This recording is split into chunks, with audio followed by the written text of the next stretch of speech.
Let's get it twisted. Let's get it started. Here it is. I blasted off. Kai's on a period again. SCOTUS protects abortion pill for now. Trump goes on Local Pulse podcast. G7 offers Russian frozen assets to Ukraine. Fun, drama, and more. Get in now. Let's go, baby. Biden is taking questions. In the future. All right, here. Let's just fucking get started on the news. We're done. We're done with this shit. We're going to get started on the news. We're done talking about my grocery store selection and whatever. Here's the 3-minute ad break now. Okay, we're getting to the goddamn news now. And all other partners, they know that urgently we need 7 Patriot systems. Yes, to save our cities, not all of them. It's a pity, but urgently 7. And we discussed the possibility of having 5 of them. It's true, but the partners work on it. Apparently they asked him if he would pardon Hunter Biden, and he restated that he would not pardon him because he's fucking phony, dude. He's phony as hell. Fuck you mean you won't pardon your son, bitch? American reporter, Josh Weingrove, Bloomberg. Thank you, Mr. President. I have a question for President Zelensky shortly on the announcements, but if you don't mind, I'd like to ask you about your discussions on the situation in Gaza here at the summit. You were asked just a short time ago about it after the skydiving demonstration. Can you give us your Bro, Zell Disney said he's like pro-Palestine now. And do you believe that they are trying to work towards a deal, or is this response working against a deal? And what is your message to allies, including those here at the G7, about what more, if anything, the U.S. can do to drive towards a peace agreement? Thank you. I wish you guys would play by the rules a little bit. I'm here to talk about a critical situation in Ukraine. You're asking me another subject. I'll be happy to answer it in detail later. There's a genocide going on, but like, you know, we're not here for that. We're here for the Ukraine stuff. Shut the fuck up, Jack. By the G7, by the Israelis, and the biggest hang-up so far is Hamas refusing to sign on, even though they have submitted something similar. Whether it now that comes to fruition remains to be seen. We're going to continue to push. I don't have a final answer for you. And to President Biden's point, a question about today's discussions. President Zelensky, the $50 billion today, you've had the supplemental, of course, from the U.S. Congress recently. Can you give us an assessment of the situation on the battlefield right now and what has been given now? How long will this get you in terms of either stopping the Russian advance or making headway on this? And how long will it last you if indeed future leaders or current leaders are unable to reach consensus on further aid packages? And President Biden, I'd welcome your assessment of the situation currently on the battlefield and what difference the supplemental has made as well, sir. Thank you. Thank you for your question. Indeed, we were expecting the fundamental package of the support within the Congress of the United States of America, and it was a long pause for our warriors, first and foremost, but it is important, and we are grateful that in the very end we have this supplement, and this will for sure strengthen our warriors. Yes, this has given the opportunity to the enemy within this pause to try to occupy Kharkiv, but that attempt was stopped by our warriors. They were repelled. The enemy was repelled, and we, despite everything, disrupted all their plans, and it seems to me that that is the most important thing.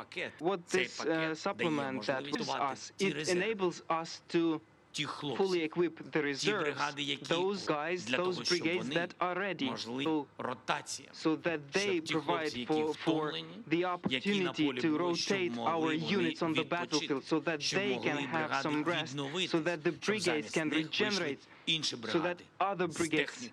Dude, this is so sick, because it's like they're taking frozen assets they took from like Russian oligarchs and shit, and I like that we make all the rules regardless, but like there's still this song and dance in the international community. Even though we make all the rules, we still are like, oh man, this is going to be a complex legal scheme to be able to figure out how we're going to take Russian frozen assets and give it to Ukraine. It's like, bro, what do you mean? It's just like gangster shit. We're doing it. Russia's being a gangster. You're being a gangster too. And that's it. Like, and it's wonderful. It's a wonderful payment scheme specifically for like the American military industrial complex, because then it's not even just like coming out of taxpayer funded research, taxpayer funded military industrial complex weapons and shit.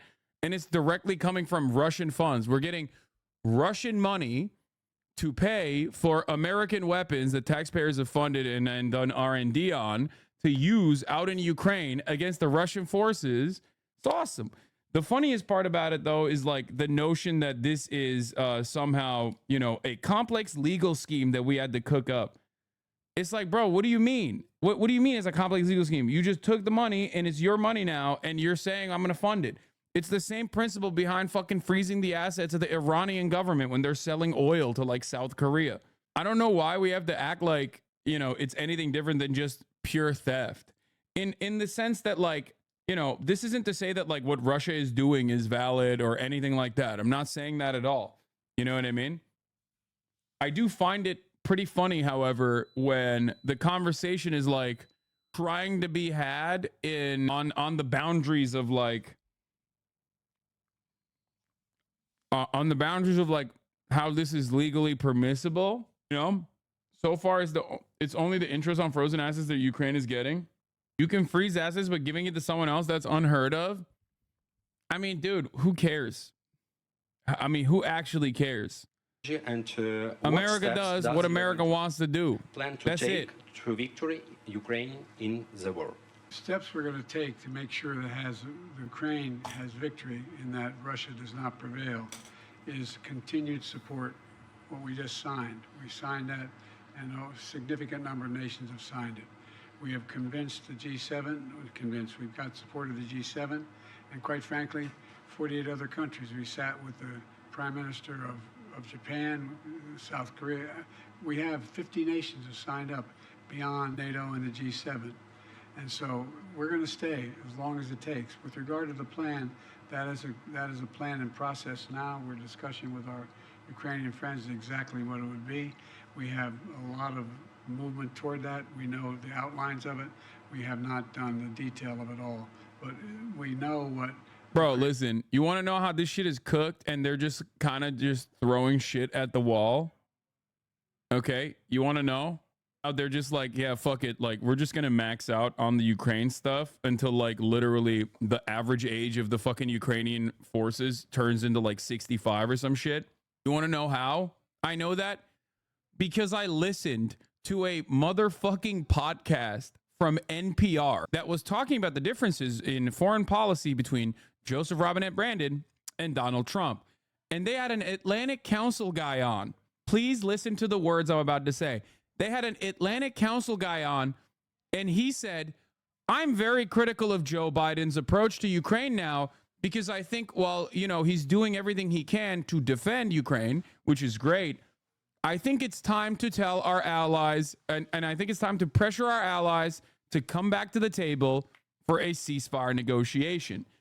The fact that an Atlantic Council guy is saying what I've been saying for 2 fucking years is insane. I never thought that the situation would get to such an untenable level that a dude that is working for the Atlantic Council is saying shit that I would get fucking doxxed and DDoSed over 2 years ago. Okay? Why are you here? Okay, why are you leaving? Okay, all right, peace. Biden literally looks like just existing because of unbearable pain. Atlantic Council is a Russian tanky psyop. Yeah. Biden is anti-ceasefire universally. He's principled in that respect, at least. Yes. Biden hates a ceasefire no matter where it is, okay? He did one of those things where he did the Afghan withdrawal and he was like, never again, son. Bet your fucking ass I'm never doing that. War all the way, baby. What a mistake that was, huh? China. He's like, I love war, Jack. I don't care. I don't care who's doing it. I'm going to fucking blow up Taiwan, actually. Thank you all so very much. Appreciate This it. concludes our press conference. Thank you, everybody. Anyway, kill, baby. 2020's COVID and economic crash triggered the most neoliberal countries to accelerate their descent into fascism, which always turns violent. Yeah,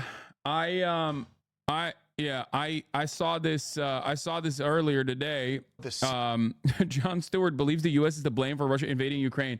Turns out Johnny Boy over here is saying similar things that I said as well, like in damn near identical terms.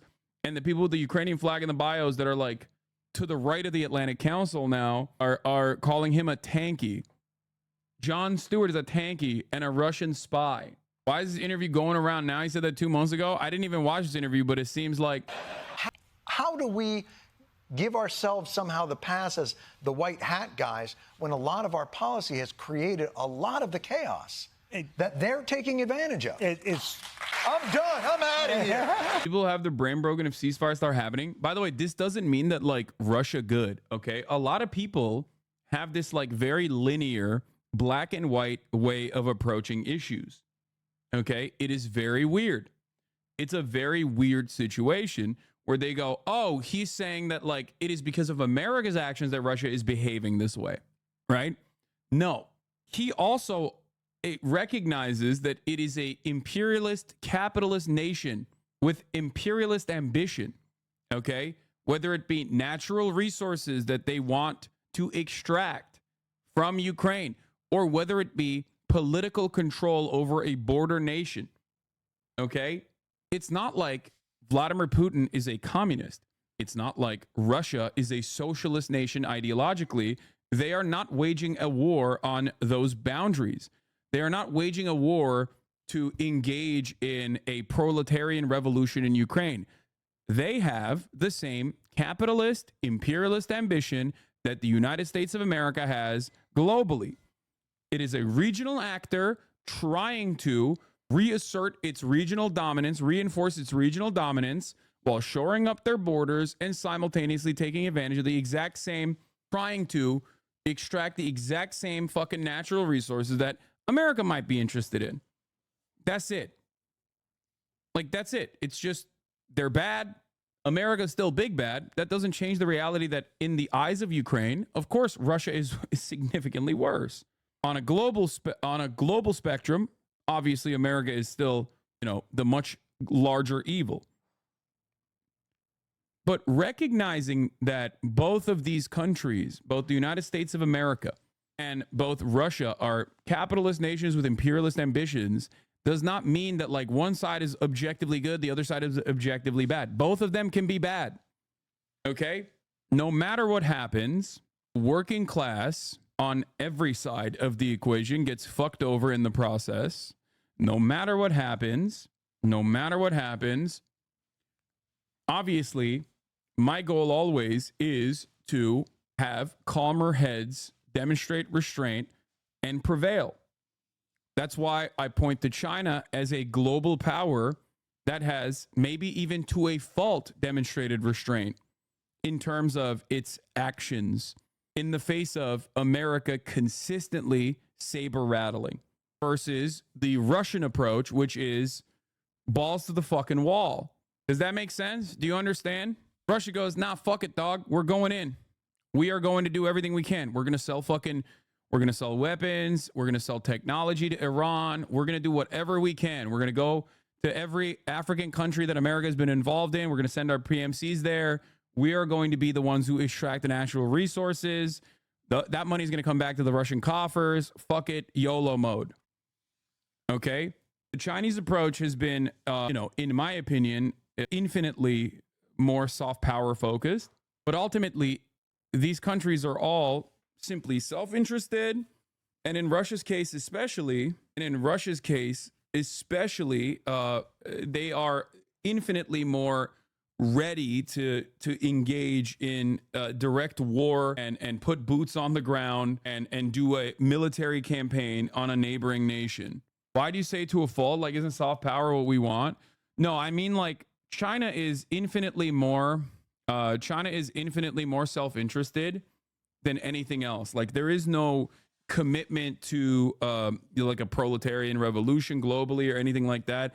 Even the USSR, whether it was like self-serving or not, would at the very least take advantage of like growing momentum of like leftist politics and socialist revolutions globally, and would arm people, would like legitimately prop up socialists that were fighting against like colonial occupation. You know what I mean? China's not doing that shit at all. There's fucking Maoists in the Philippines, okay? China's against them. In a situation where if China was like a demon interested in like dismantling American hegemony in the same way that like Russia absolutely, you sound like the trots at the RCP. What? Sound like the trots at the RCP. There is a protracted people's war happening in the fucking Philippines, and there are actual Maoist groups that China could very easily arm and fund if they wanted to dismantle American.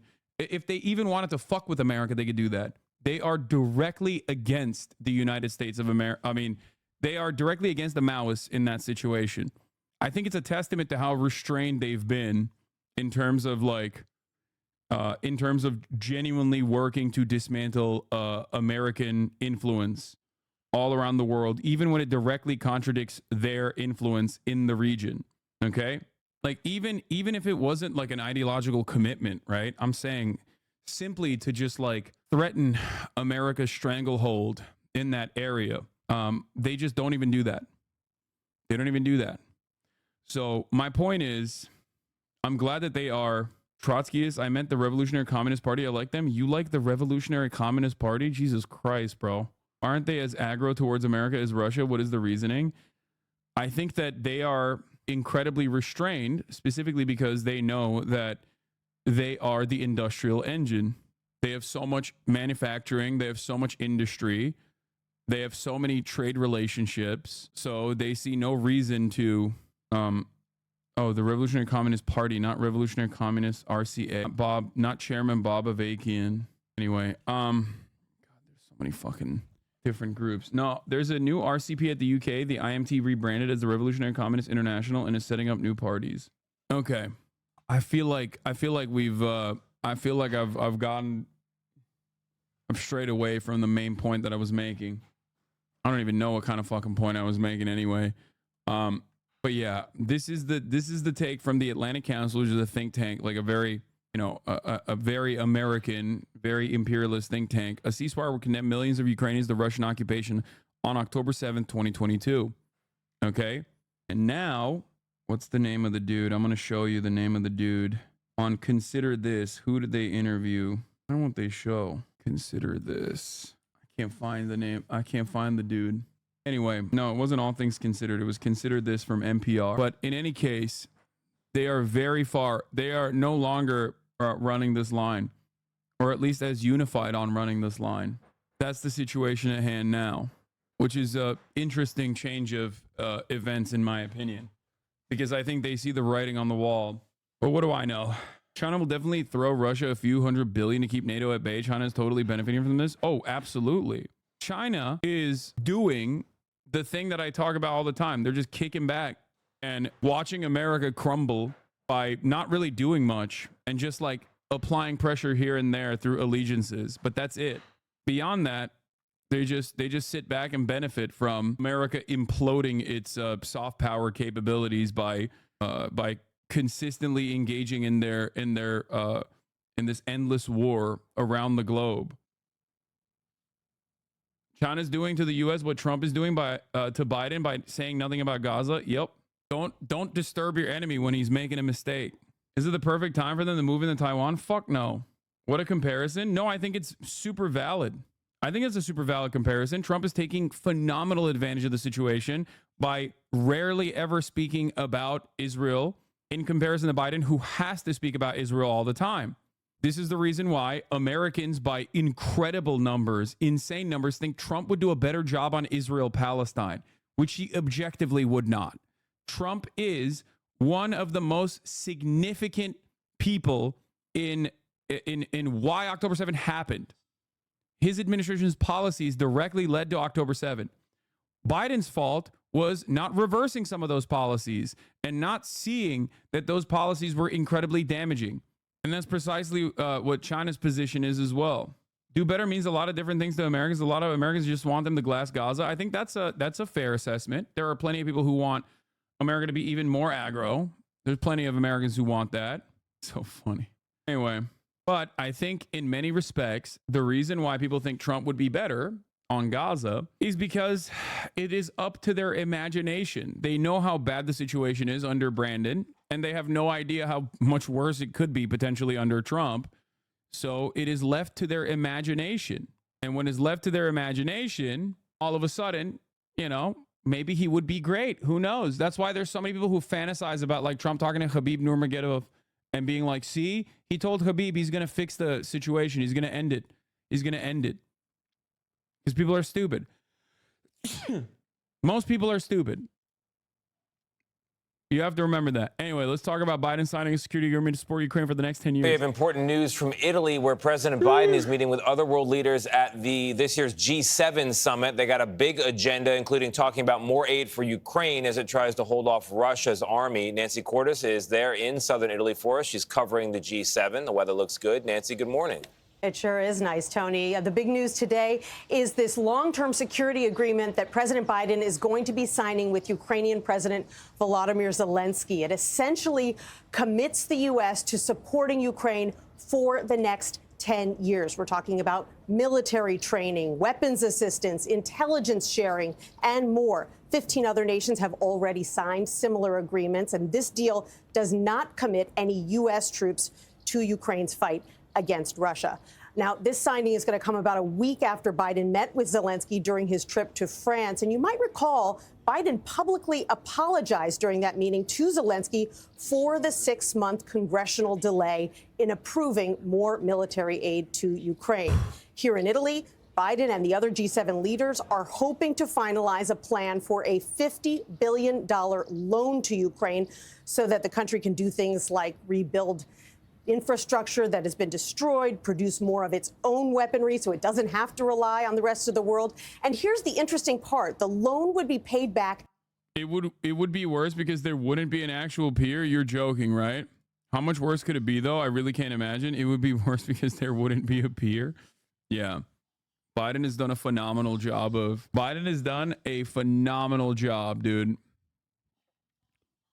That peer has done incredible work. Using the interest from Russian assets that have been frozen by countries around the world since Russia invaded Ukraine 2.5 years ago. Back to this 10-year agreement for a moment. It is meant to send a message to Russia that the U.S. is not going. No, I know that chatter is joking. He's saying, like, how much worse could it fucking be? And he's right. He's right. I'm just saying that it wouldn't be better. That's my point. My point is, Trump would not be better. I don't know how much worse he could be. I suspect things could get worse. But, like, we're talking about a dude who literally fucking had a meeting with Netanyahu and then put sanctions on fucking Bensouda, as was reported in The Guardian, if you recall. Like, it's nutty. Anywhere, even if this war drags on. But it is not binding. It is not a treaty, which means it could be rolled back by Donald Trump if he wins in November. Gail? A lot to think about there. Nancy Cordes at the G7 summit. We thank you. Russia is flexing its military muscles in Cuba, just 90 miles from Florida. A Russian nuclear submarine and 3 other ships entered Havana Harbor yesterday to conduct military exercises. It was really hard not to think of the Cuban Missile Crisis that brought the U.S. and Russia to the brink of war back in 1962 when we saw these headlines. The irony is that, once again, the Cuban Missile Crisis is often talked about as like Russia, as like the USSR's fault, when it was a direct response to America putting missile bases at the ass cheeks of Russia inside of Turkey. Okay? Like, no shit. This is never brought up for some reason. Like, it's always like, man, the fucking USSR sure being aggressive here. How dare they? How dare they do such a thing? That's why the fucking Cuban Missile Crisis happened. And it was like, yeah, dude, it happened because we set up missile bases pointing directly at the USSR inside of Turkey. No shit. David Martin is tracking the maneuvers and the U.S. response. A surface warship and a nuclear-powered submarine arrived in Havana to a 21-gun salute, beginning what the U.S. expects to be the largest Russian military exercises in the Caribbean in 5 years. U.S. officials say the exercises will also include flights by Russian long-range bombers along the East Coast. It certainly wouldn't come as a surprise to us if we see more activity around the United States. I literally never heard of that being the reason. I was just taught it was a natural rise in tensions in the Cold War. Yeah, it was a natural rise in tensions. It's just that who was doing the natural rise in tensions first is probably the best question to ask here. And the answer to that is literally the United States of motherfucking America and NATO. So, you know. The four-ship Russian flotilla has already passed just 30 miles off the coast of Florida as it made its way down from the North Atlantic to the Caribbean. The warship has been used in the past to test fire one of Russia's newest hypersonic missiles.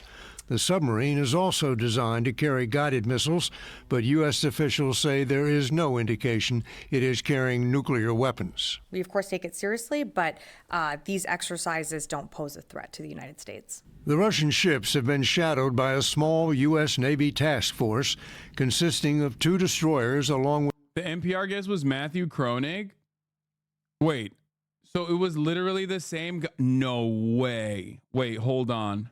Oh, no, that's Mark Temnicki who wrote this. I was going to say, I wonder if it's the same dude who wrote this article who's now saying, I'm criticizing Biden because we have to pressure Ukraine to get to the table for a ceasefire negotiation. Same think tank, though. So something to consider. Not the same guy, but same think tank. Differences is 2 years apart. Anyway. With 2 vessels specifically fitted with sonar for tracking submarines, patrol planes, even sail drones. The Russians are expected to remain in Havana until next week before they get underway again, perhaps for Venezuela. When they do, officials say the Navy will start shadowing them again. For CBS Mornings, I'm David Martin at the Pentagon. Those NATO nukes in Turkey were armed literally days before the Cuban Missile Crisis started. Yeah. Anyway, good stuff. Good stuff overall. Seems good. U.S. has been increasingly hawkish towards Cuba too.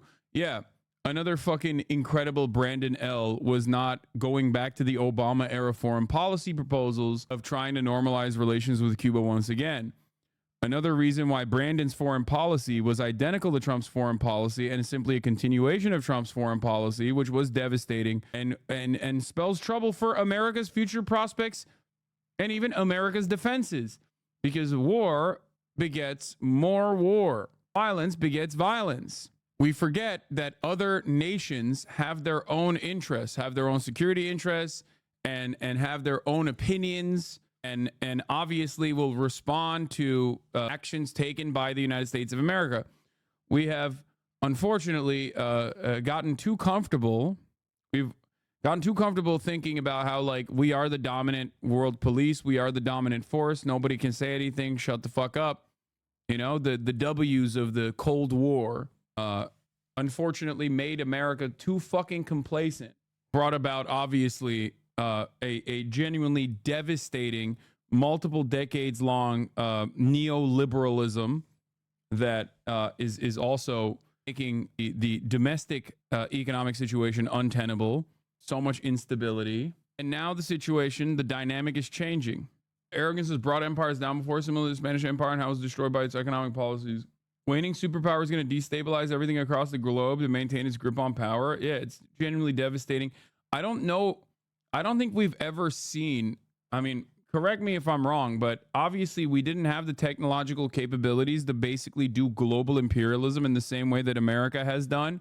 Obviously, the American military is like larger, both in fleet size, both in like aircraft carriers, both in like last generation fighter jets than like China and Russia combined. Having said that, however, who knows how America could do a multiple front war and keep it up.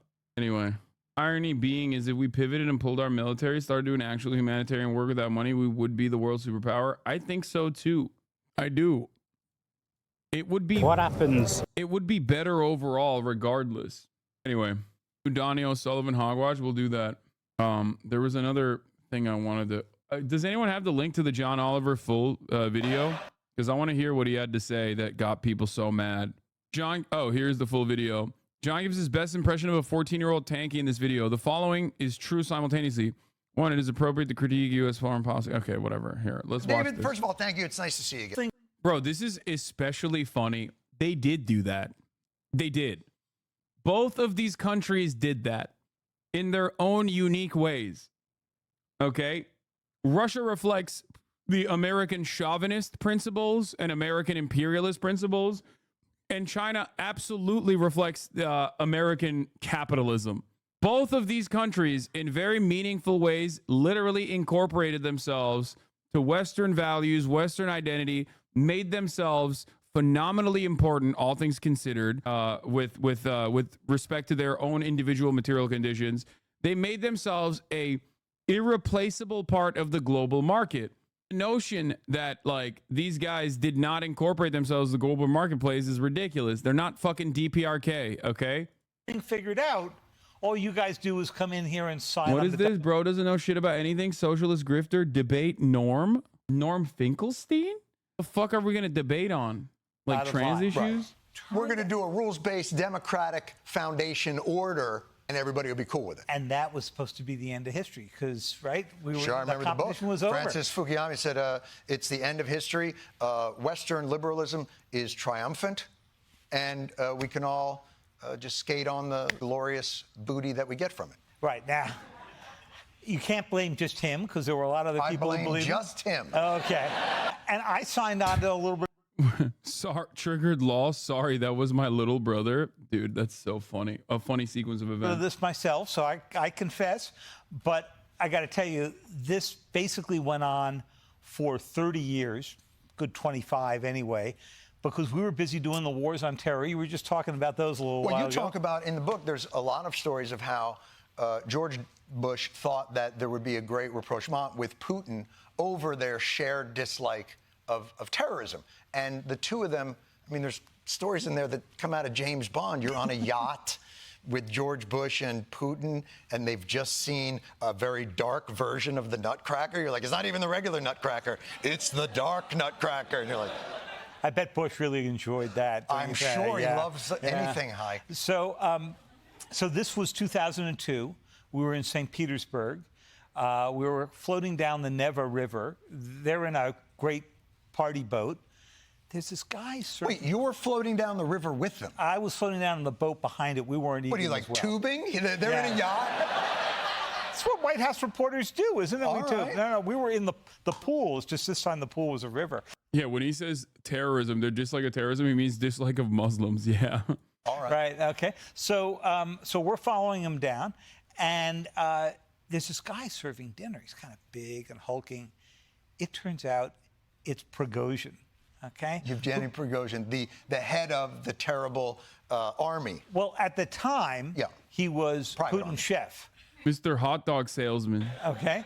His only job was make sure the meals were good. And he had a really glowering look. Wait. So he's like Bobby Flay, and then he turns into the head of a mercenary army.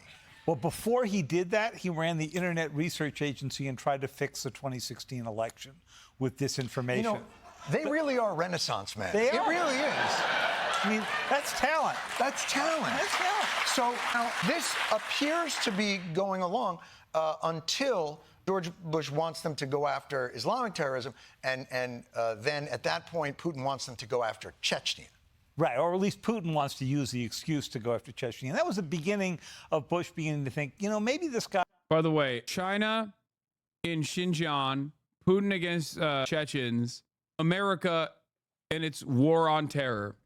Think about the way that one is talked about in the Western world versus the other two. Just like think about how hard we justified one and talk about the other two as though they are the most like immoral thing you could do. Bro, what are you talking about? How is anything I just said confusing? Targets would be Muslim separatists in two, okay, or just regular old Muslims in general, living inside of the domestic boundaries. Okay, justifications for it are literally Islamic terrorism and combating Islamic terrorism. For America, it's, you know, natural resources that they want overseas. One is seen as like a defensive posture, a defense against the global war on terror. The other two are like obviously seen as, you know, deliberate ethnic cleansing campaigns against a Muslim population inside of their own boundaries. Inside of their own, you know, national boundaries. I'm talking about the hypocrisy of the way that people analyze these three situations guy isn't the one we thought he was. He looked into his soul. Yeah, well, you know, he may have looked at the wrong soul. So in 2007, Putin shows up at this thing called the Munich Security Conference, and he says, you know, there are parts of Russia that have been separated from us that really belong to us, to the Russia that Peter the Great created. And remember, Putin isn't trying to recreate the Soviet Union. He thinks the guys who ran the Soviet Union were idiots. Right. You go into his office, he's got a big bust of Peter the Great there. So who do you think he thinks he is? Prigozhin. No. Yeah. How do we miss all of this? And even if we had been onto it, what would we have done differently? So first, it was a combination of sort of bad intelligence, wishful thinking. Oh, sure, he's going to be troublesome, but at the end of the day, he cares about his oil exports, his gas exports. Bro, please stop linking this. What the fuck do you want me to do with this? Yeah. Tensions are easing in New York City. Okay, we'll look at it later. Okay, More than let me he really finish cares this. about this. And look, up until the weekend before the invasion happened, there's a story of Crimea. No, the invasion of Ukraine. Okay. China is treating the Muslims in Xinjiang with the most respect. The only evidence of ill treatment was from Western-backed propagandists. Come on, big dog. I mean, maybe now, but come on. Guys, this isn't just like Adrian Zen's propaganda or whatever. Yes, there was a mass surveillance campaign in re-education, and it was collective punishment upon the entire fucking region. I don't know why this is like so hard to... I don't know why it's so hard to address, or rather, the way that people talk about it when there's a difference between critical support versus unconditional support.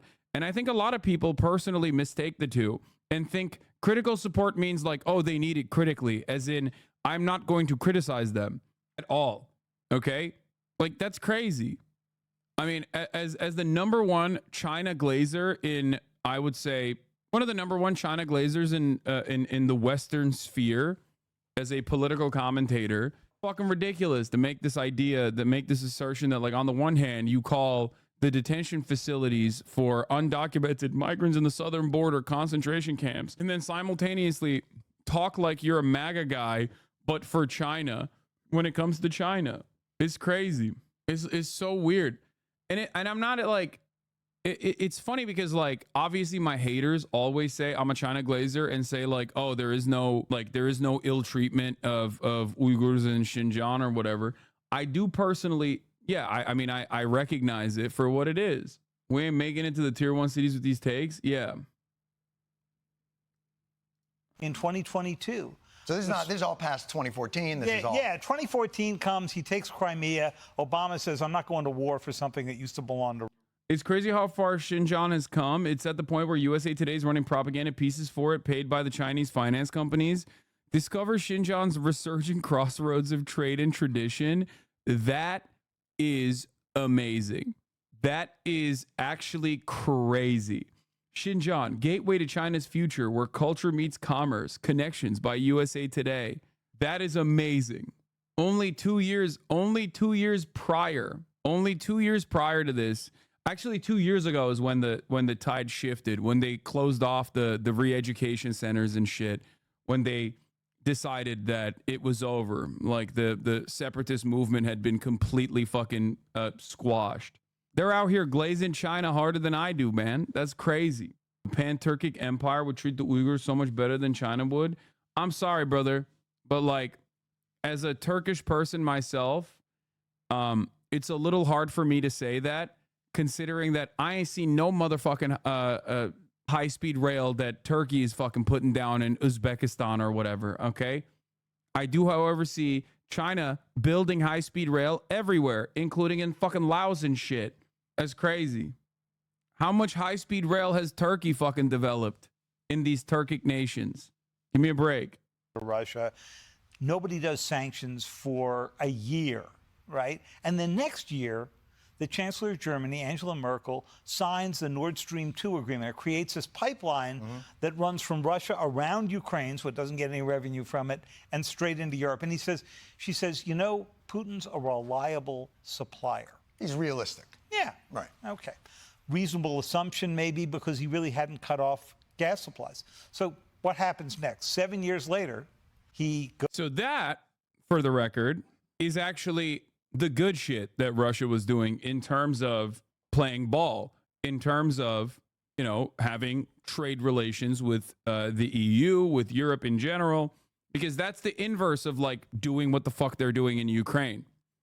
However, that was not something that America was fond of. It's not like the United States of America was like, oh, it's great. Like Putin is playing ball. Like the way he's representing this makes it seem like America was sitting there and going, wow, how wonderful. It doesn't seem like Vladdy Poo is going to go do violent sicko mode shit in any other country. Like, that's crazy. No, they fucking absolutely despise that, okay? Oil pipeline is good, Hasanabi. Yes, when we're talking about like whether a country should be doing trade or if a country should be doing war, yes, I do think that oil pipeline is good in that situation. It's significantly better than what? Ad? Oh my God, that is lame as fuck, bro. That's not even a bait. He said ad. Oh my Lord. Okay, fuck it. Sure. You're desperate. You're desperate, but it's fine. Chad is desperate for a fucking chatter bait. Chad is so desperate. That's weak as fuck, bro. Get the hell out of here. I mean, it doesn't matter. At the top of the hour, there's still a 3-minute ad break. And if you no longer want to see those ads, all you need to do is subscribe regardless for $5 or for free with Twitch Prime. Yeah, I got cooked. Sure. No longer want to see those ads.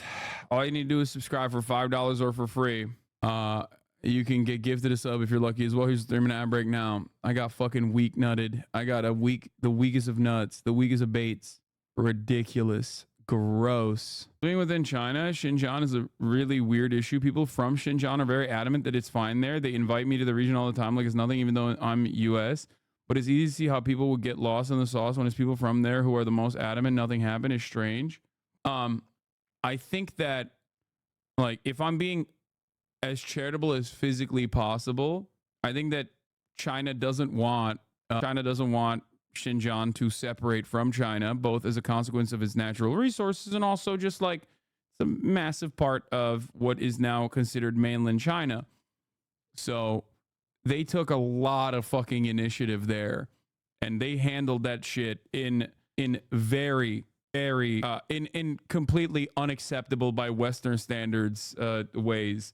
And by that I mean, like, you know, they didn't do like American invasion of Afghanistan shit, but they absolutely had and still have mass surveillance round the clock and re-education camps.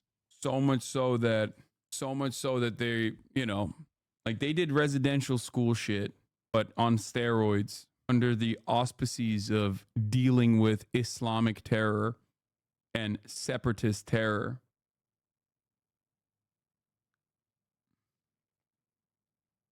But the one thing that China does do, I think, that other countries don't really do as much, is that they do legitimately, while they were doing that, they were also working on developing the area as well. So a couple generations in, and all of a sudden, people start having different opinions, and the assimilation is complete. There's two ways of dealing with it. You either, I guess, like kind of Hanify or neuter. You neuter any kind of like separatist movement, anything like that, and then continue developing it, continue developing the area, and then people are like, okay, we're chill now. In a lot of instances, at least historically, because America did its version of that by directly ethnically cleansing the indigenous population and then putting them into residential schools, and then, you know, doing the kidnapping and like turning natives into white people like they did in Canada. They didn't have to like work hard on redeveloping and reintegrating those tribal areas back into the rest of the American economy, the rest of the American society, which is why you have still so many open wounds when it comes to native issues, so much poverty, so many diseases of despair. That's one way of dealing with it. Goes after full-on Ukraine. The U.S. reveals the intelligence starting in the late fall. They get this remarkable intelligence. They send Bill Burns, the CIA director, who used to be ambassador to Russia, to say, this would be a really bad idea. Putin says, "Oh, I'm not doing anything." And the weekend before, everybody's back in Munich, and there are a bunch of Europeans saying to me and everybody else, "Oh, he's not really going to invade. He's just bluffing. He wouldn't risk his oil revenues." 4 days later, he invades. And the intelligence chief for Germany was in Kyiv the morning of the invasion. They had to. That's crazy that so many people who are very knowledgeable on the issue seemingly had the exact same take that I did. Perhaps we can have. Perhaps we can go back and look at the matter with a fresher perspective now. Hassan sharing his L. I'm just saying, dude. It's fucking absolutely vindicated. I feel vindicated. Evacuate him because he didn't believe they would invade. So what did he think that noise was?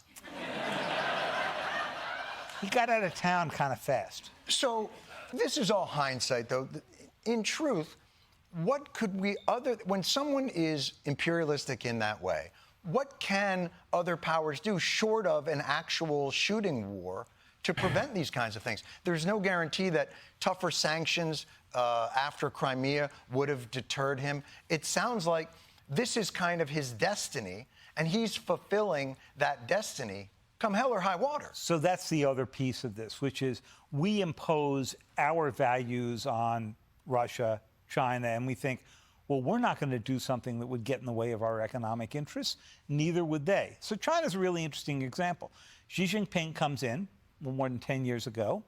Joe Biden spent a lot of time with him, traveled around with him. But the intelligence reports about Xi are, this guy's not going to challenge the West. He's going to tend to his economy, make sure all is good, right? We now discover, and you read about in the book, there are these secret speeches that he gave almost as soon as he came into office saying, we're going to build up our nuclear forces to the size of the Russian. Dude, that's such a funny fucking take. That's not challenging the West, big dog. This is the problem. Like, people think nuclear proliferation occurs in foreign nations as a direct consequence of, like, wanting to challenge the West. No. Xi Jinping, now I'm back on the fucking China dick riding train, okay? Xi Jinping literally came to the United States of America a couple months ago, if you guys remember. When he was in San Francisco, he had a conversation with Joe Biden. In that conversation, he straight up said, we do not want to do nuclear proliferation. You have forced our hand to do nuclear proliferation. We will actually engage in denuclearization if you remove some of these fucking bases from Japan and the surrounding island nations from the South China Sea. That's it.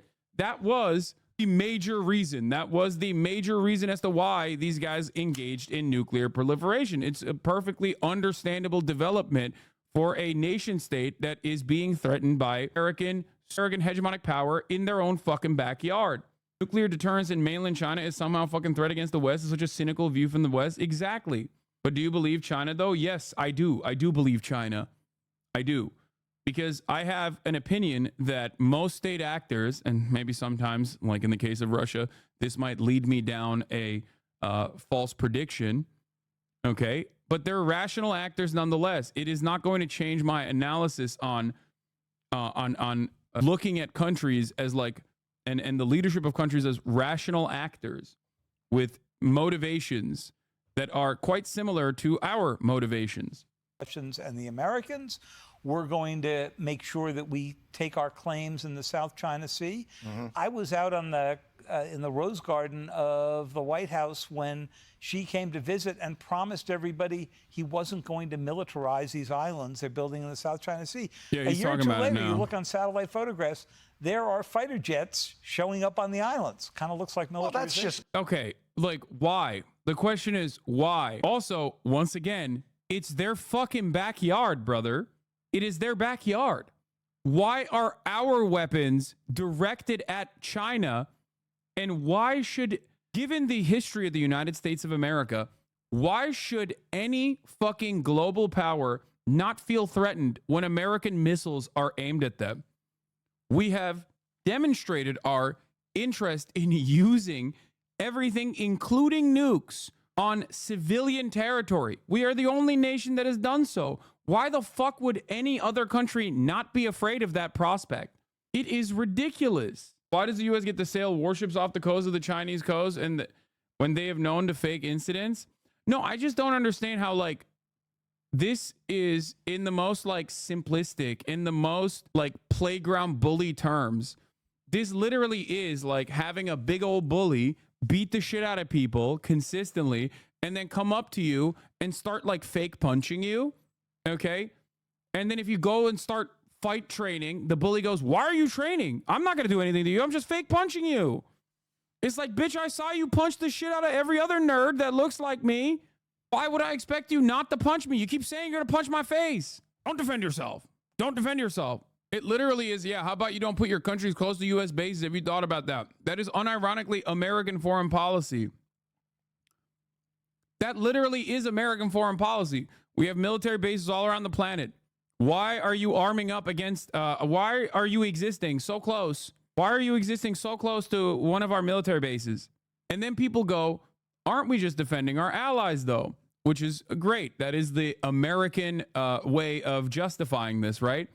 And it's like every single one of these countries at a certain point has been like, hey man, maybe we shouldn't let America build military bases here.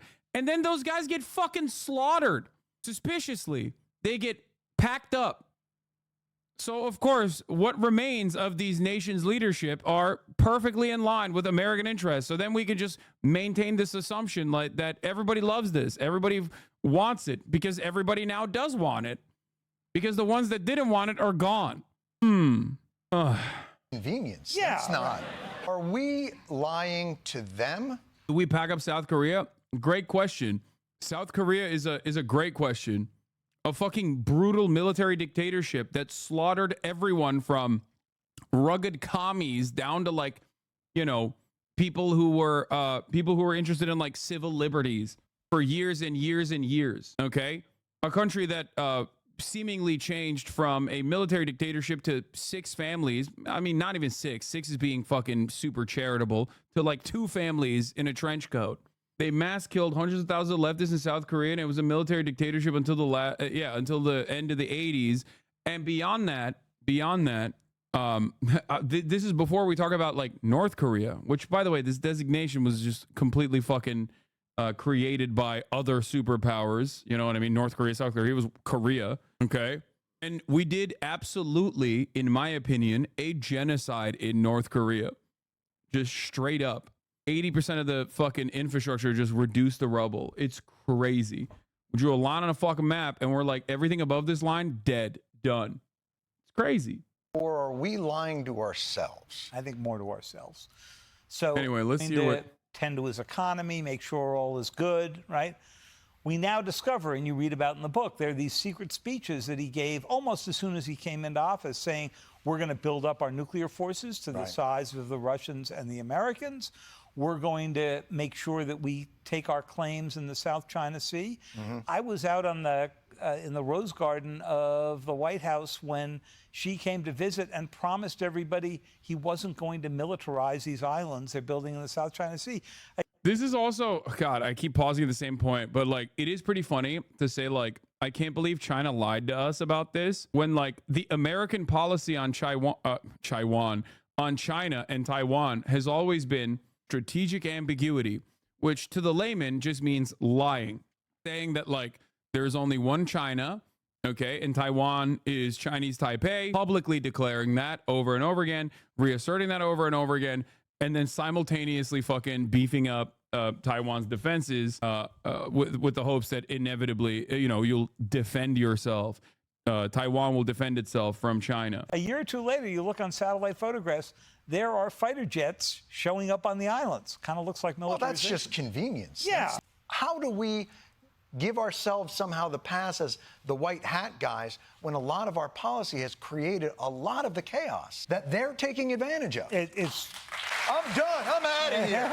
So there's been a lot of that going on in American history for a long time. Teddy Roosevelt, you know, took over his fair share of territory. But I think in the Biden administration, we've had to sort of face these contradictions because at the beginning of the administration, the president was... Did we face these contradictions? I don't know. And we faced it in the worst way possible. Saying just what you said. This is a battle between democracy and autocracy. And everyone says, okay, that's pretty clean. Then he goes to not true. Yeah. Then he goes to Saudi Arabia, does the fist bump with MBS, right? And I was on that trip. They weren't quite sure how that. Are you ever home? No. When you cover the White House, you got to go where the president goes. It's part of the job. And then we move on to what's been happening in Israel and the Israel-Hamas war, and as you said earlier, we are in the very odd position of both providing aid and providing the arms that are being dropped on Gaza. And I think this administration has had the hardest time trying to go right that, and obviously is causing a lot of pain, not only for Gazans. They haven't, though, but they haven't. We have not. We have not tried to right those wrongs at all. There's not even an attempt to try to right those wrongs. If you nod your head when Jon Stewart says, well, isn't this just like America literally doing global war for trade routes and natural resources, which is correct.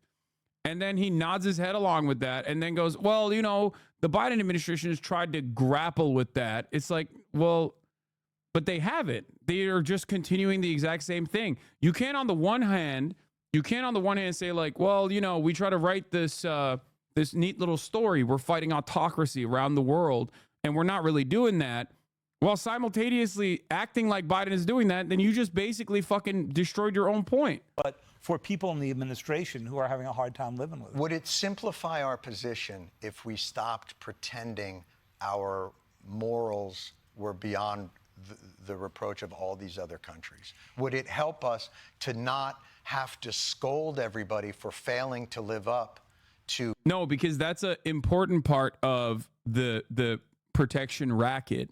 Okay, that's why you call it a protection racket, right? Protection. Like there has to be a global evil that you are defending against. There has to be a villain in the story, and you're the good guys. You have to consistently reaffirm the position that you are the good guys, and you're doing this for good reason. If you give the game away, all of a sudden more people are gonna be like, well, I don't know, do we have to do this shit? Damn, no way, bro. Did Obama apologize? That's crazy. Here's a former U.S. ambassador admitting that we don't oppose China for any reason, but we want to be more powerful. What is this? States must make sure that we do not have a peer competitor for our security. Think about what this means. This is a brutalist philosophy. The proposition is that even if China were to change in some of the ways that proponents of engagement have been said that we hope it changes, even if they just as a thought experiment adapted our Constitution and our laws wholesale, we should still try to limit their growth merely because we shouldn't have a peer competitor. That is the proposition, regardless of beliefs, regardless of people striving for human flourishing along the lines that we have been prescribing to the world for decades. If they actually appear to be succeeding, regardless of their beliefs, we must stop them, even if it means pushing them back toward poverty. Robert, Have I misunderstood the proposition? I don't mean this question cynically or sarcastically, but what's wrong with that? Oh my God, I kind of want to watch that now. I mean, yeah, that is true. Guys, come on. Why do we have so many fucking significant tariffs, for example? Why is the Trump position on tariffs now identical to the fucking identical to the Biden position on tariffs, or the Biden position on tariffs now is identical to the Trump position on tariffs against China? Why do you have the EU talking about how like China is anti-competitive? Why? Because they're fucking subsidizing their entire EV industry, and their EVs are infinitely cheaper and similar quality to the American and Western EVs, and it's making it impossible to sell fucking Western EVs, electric vehicles. It's just, that is from IQ2. It's one of those like debate shows. I've never seen this before, but so ultimately, why are they doing that? Well, because everybody at the end of the day is interested in profit margins, in continuing the profit margins of their own companies, of their own capitalists. That's it. And I think China has in fact drastically reduced subsidies on EVs. They put in a lot of effort to build up the industry, as do we, but they did it earlier and now is standing well on its own. Yeah. But you get what I'm like, you get the problem here, right? I mean, Fango, you're a EV evangelist. Like, that's not being done because there's like a national security risk. Although they will claim that, right? They will claim that. They will say, oh, we can't have Chinese phones, for example. Like, we can't have Huawei or Chinese tech in this country. And they'll reframe it in a national security concern. TikTok is another great example of this. TikTok is a national security risk. If only it was sold off. If only ByteDance divested and sold this company that is massive globally, massively successful globally in the social media space. If only they divested and sold it to an American. That's crazy. That's anti-competitive. It is not capitalism at all, right? Because nationalism is a higher interest at the end of the day for a lot of people. They want national capitalism. They don't really want global capitalism, unless you can use global capitalism as a way to continue manufacturing overseas at places where the labor force is easily, like, hyper exploitable. You can enslave the global south and then you can do global capitalism. But if the global south ends up improving their material conditions, like, for example, what happened in China, if it happened everywhere else, then holy shit, then all of a sudden, you know, we got to fix that. We got to change that. We got to look for new markets that we can exploit, and the markets that have developed themselves to a degree where they become competitive and start, you know, putting out their own competitive products. Like, we don't want that. We don't want that at all. And selling that, you know, in an effort to sell that, you're going to do whatever you can to sell that idea. You're going to do whatever the fuck you can. Yeah, Yellen says China's rapid build out of its green energy industry distorts global prices, hurts American firms and workers, as well as firms and workers around the world. Yellen, who's planning her second trip to China as Treasury Secretary, said Wednesday. This was back on March 27th. She will convey her belief to her Chinese counterparts that Beijing's increased production of green energy also poses a risk to productivity and growth in the Chinese economy. I will press my Chinese counterparts to take necessary steps to address this issue. We don't like it. Competition? Nope, not like that.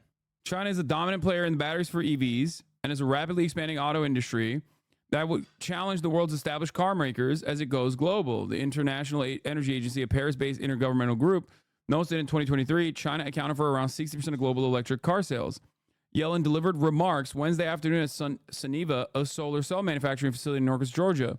The plant closed in 2017 in large part due to cheap imports flooding the market, according to the Treasury. It is reopening in part because of the incentives provided by the Democrats' Inflation Reduction Act, which provides tax incentives for green energy manufacturing. Firm's history is something of a warning of the impact of oversaturation of markets by Chinese products and a marker of the state of the U.S.-China economic relations. So to what extent are those car and solar companies subsidized? Because my dad keeps saying, well, yeah, they subsidize everything. That's not fair competition. What do you mean that's not fair competition? We subsidize everything. Subsidize more then. Perhaps if we didn't have such a fucking massive interest in only beefing up one industry, the industry of war, we could maybe hyper-focus on other industries that we already subsidize, which we already do subsidize, by the way. We just cannot compete with Chinese manufacturing at the end of the day. We're mad because we subsidize our industries, and then because of the way that capitalism operates, where does that money go? That money doesn't go to innovation. That money doesn't usually go to R&D. That money doesn't go to like fucking finding better, more efficient ways of manufacturing. That money goes back directly to fucking manipulating the stock market through stock buybacks. So what the fuck are we supposed to do?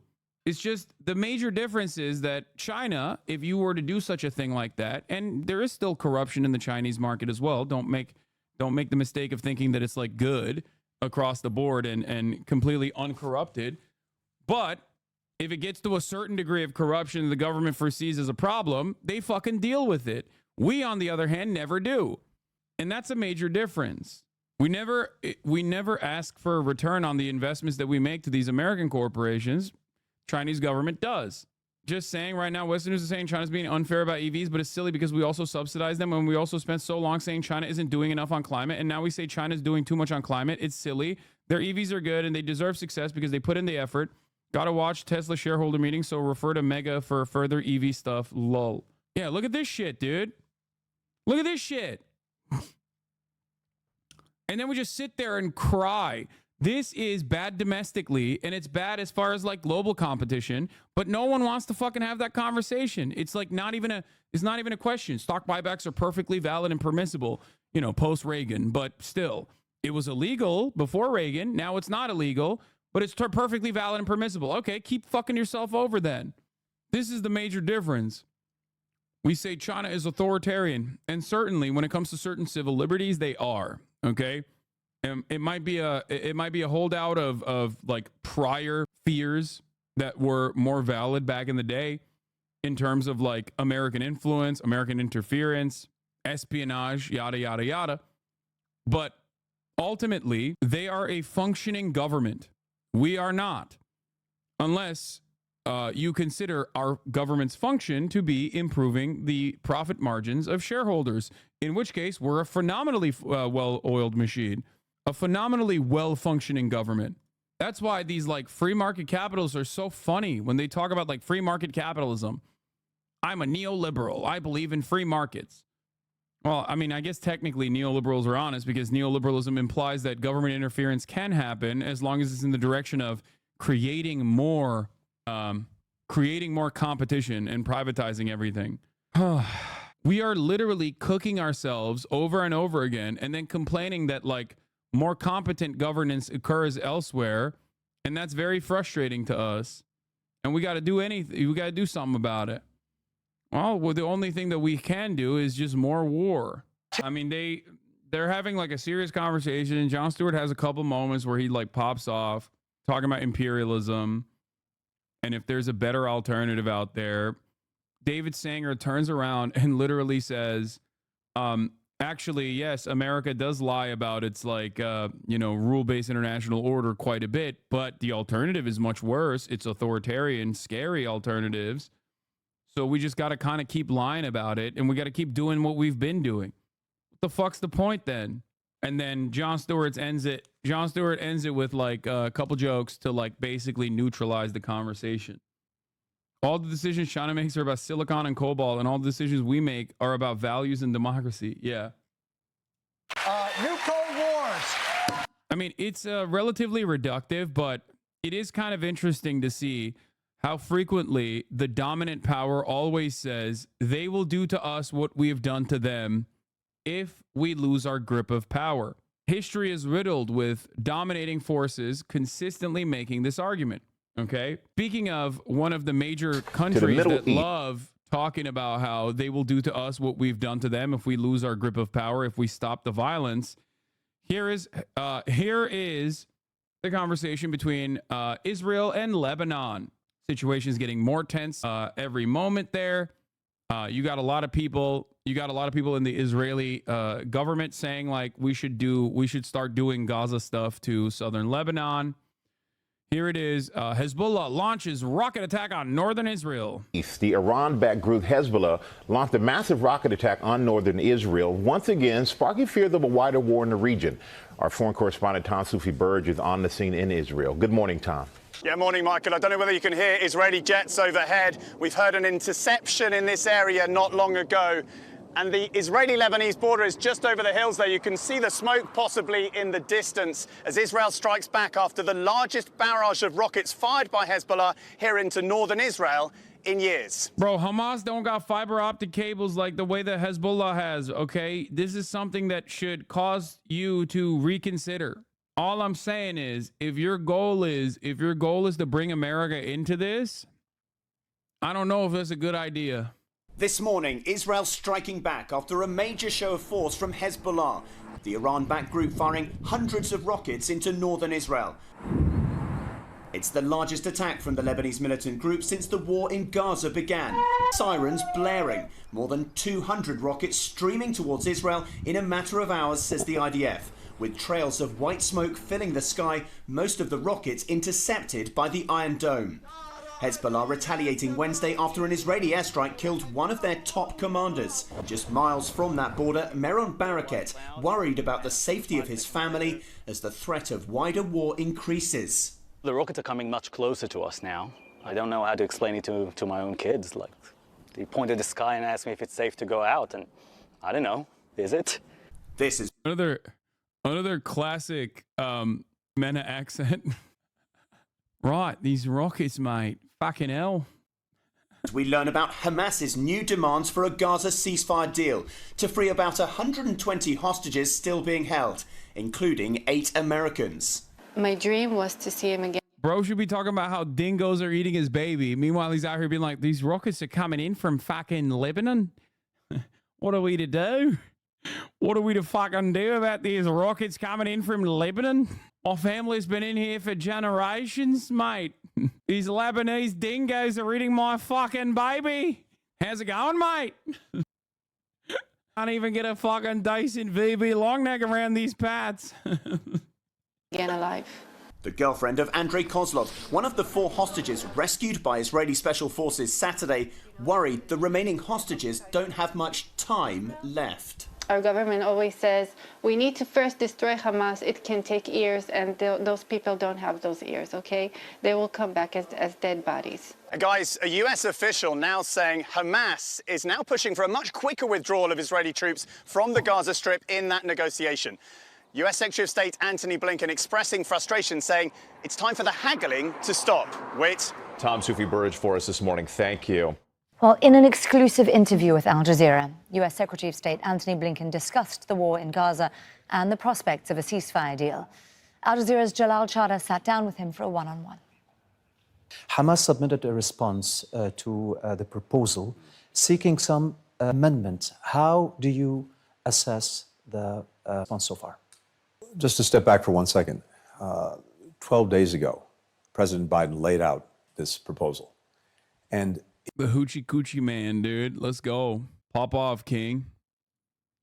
Where's his guitar, dude? in that time, almost the entire world came out in support of it, including the United Nations Security Council, but also the Arab League, virtually every country in this region and well beyond. Israel accepted the proposal. Palestinian Authority accepted the proposal. Hamas was the one answer we were waiting for. And the answer that we got last night that was submitted to Qatar, that was submitted to Egypt. Yeah, the only group that wasn't even remotely confident in the proposal was our ally, the most moral democracy of all time, the most moral military of all time, Israel. Because the notion that it was like Hamas that was sour on the proposal is a lie, is an abject lie. But you know, we'll keep it going. We'll just keep this lie going for as long as we can. Yeah, no, it's just really fucked up how Hamas is saying no to its own proposal that it announced on May 6th, according to Antony Blinken. So weird, so strange.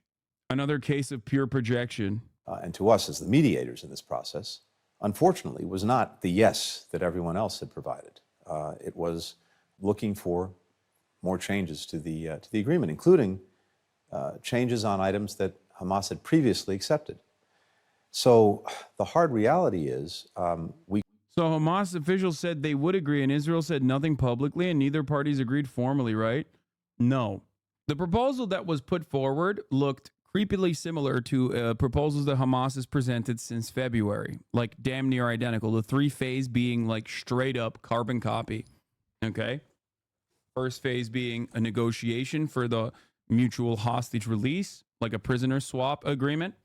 And then the second phase leading to a permanent cessation of hostilities. And then the third phase being a reconstruction and rebuilding of Gaza.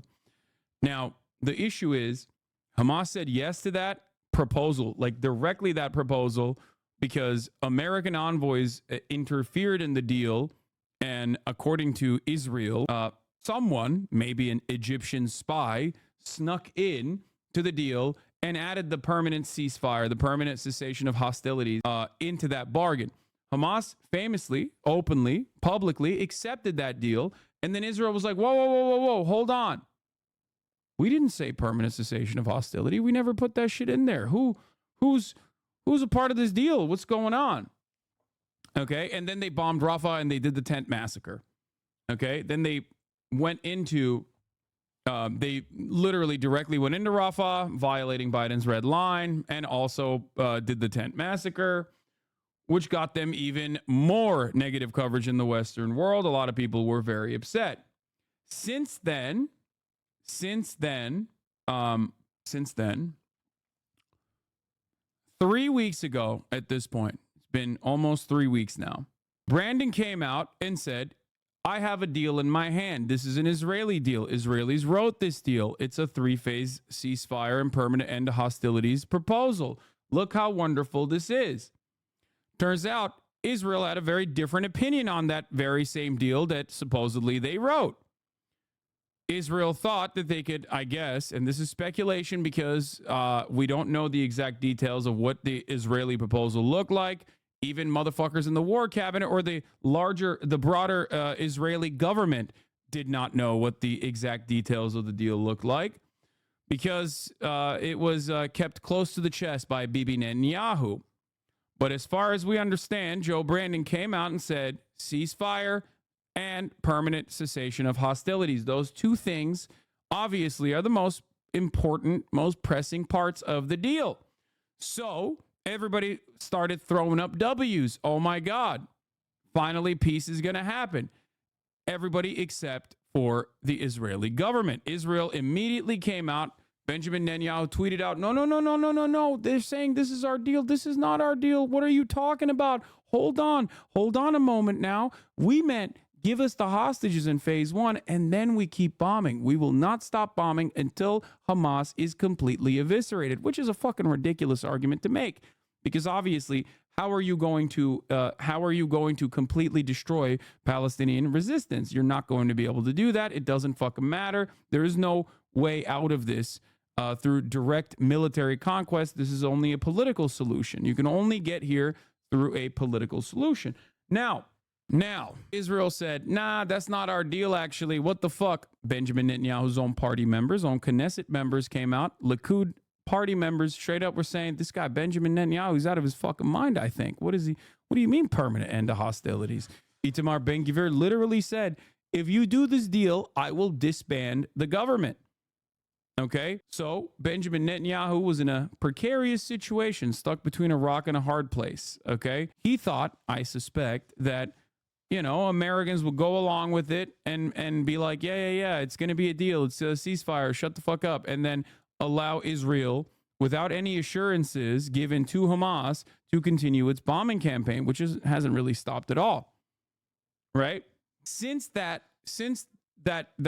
original announcement on that Friday afternoon, there has been 3 weeks of back and forth. The entire time, the American government and the American State Department has said, this is Israel's deal. They love it. They love this deal. They want to do a ceasefire. It's Hamas that's fucking it up. Hamas very publicly and very openly since that said, we are looking positively at this. We're looking at this deal very positively. This is our deal. We like this deal. This is a great fucking deal.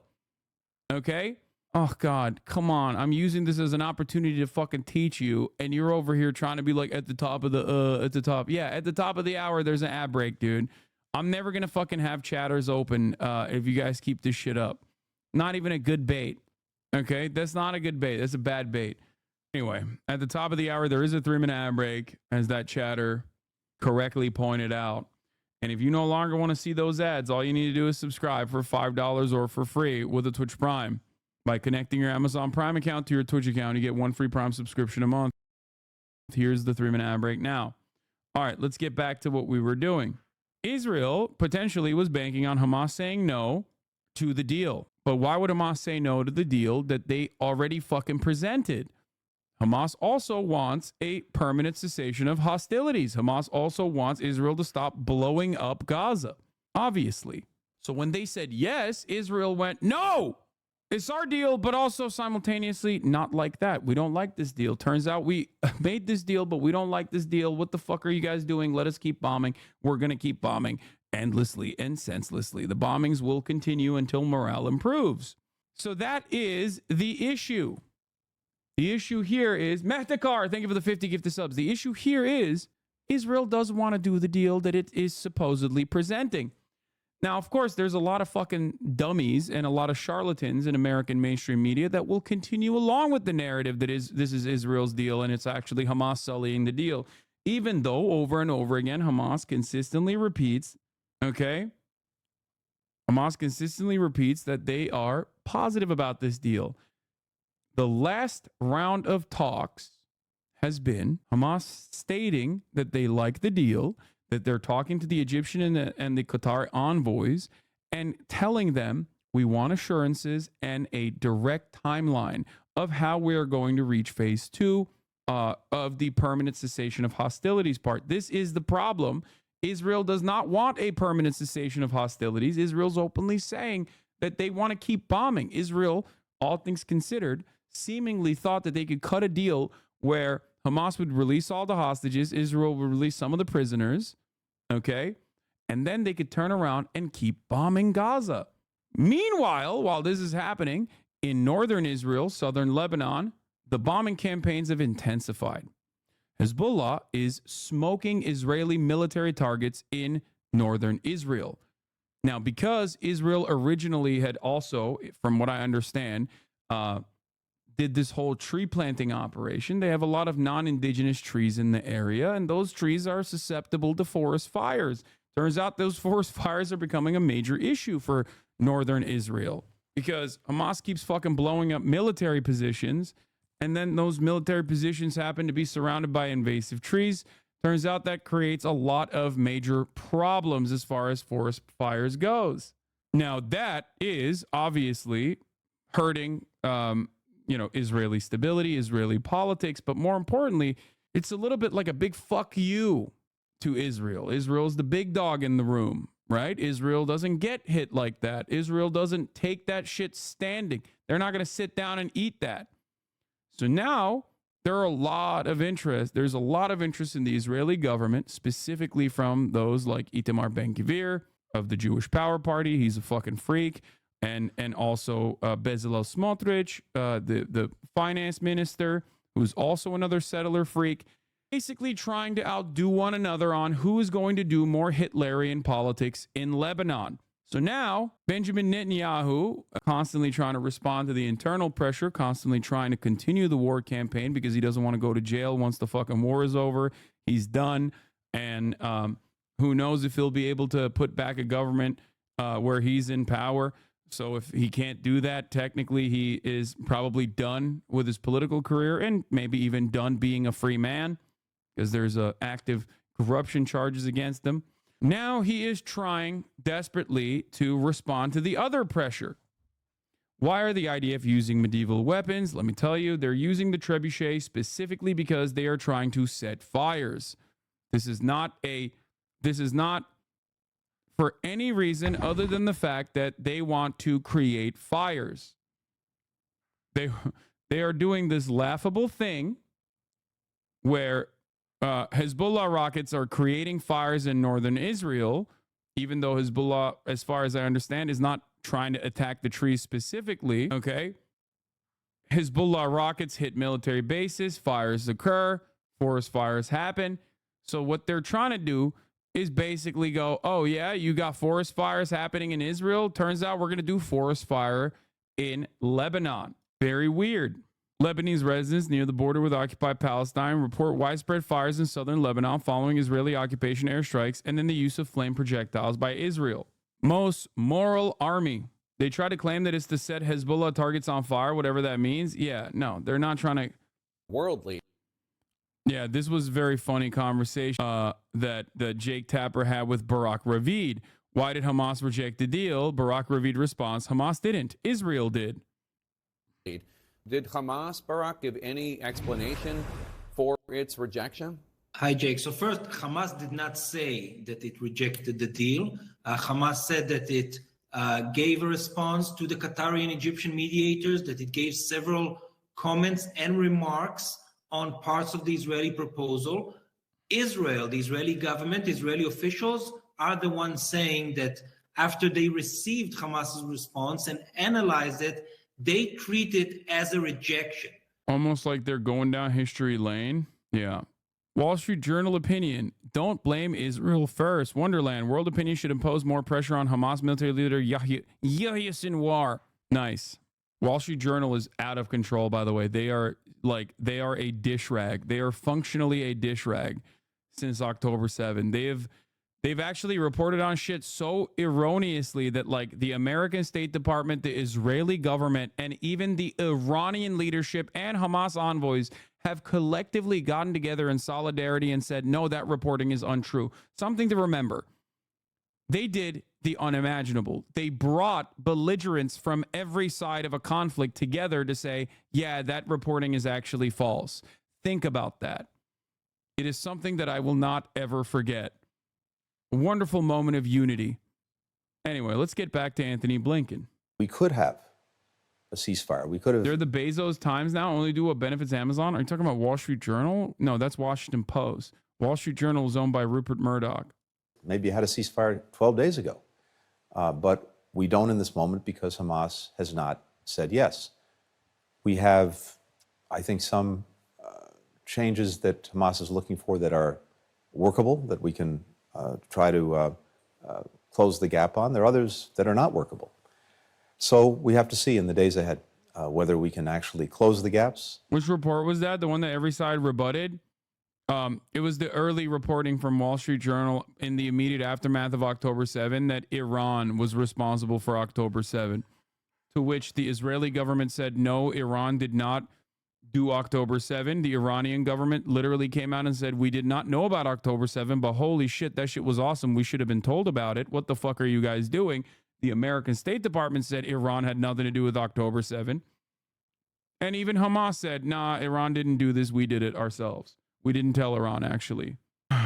I'm confused. Does Hamas issue a conditional acceptance with changes or no? No, as far as I understand, and unfortunately, there isn't a lot of information on the Hamas front. Neither is there any information on what the parts that they said were not workable, according to Anthony Blinken. But as far as we understand, they did not actually rewrite any of the conditions. They simply look for assurances and a timeline, which is not reneging on the deal. It is simply to say, let's solidify some of these terms and conditions because we hear Israel keep saying, well, actually, we're going to keep bombing you guys after phase 1 is over and we take out all the hostages. So obviously, when Israel's saying that, you got to be like, all right, well, I want to know, where are the assurances?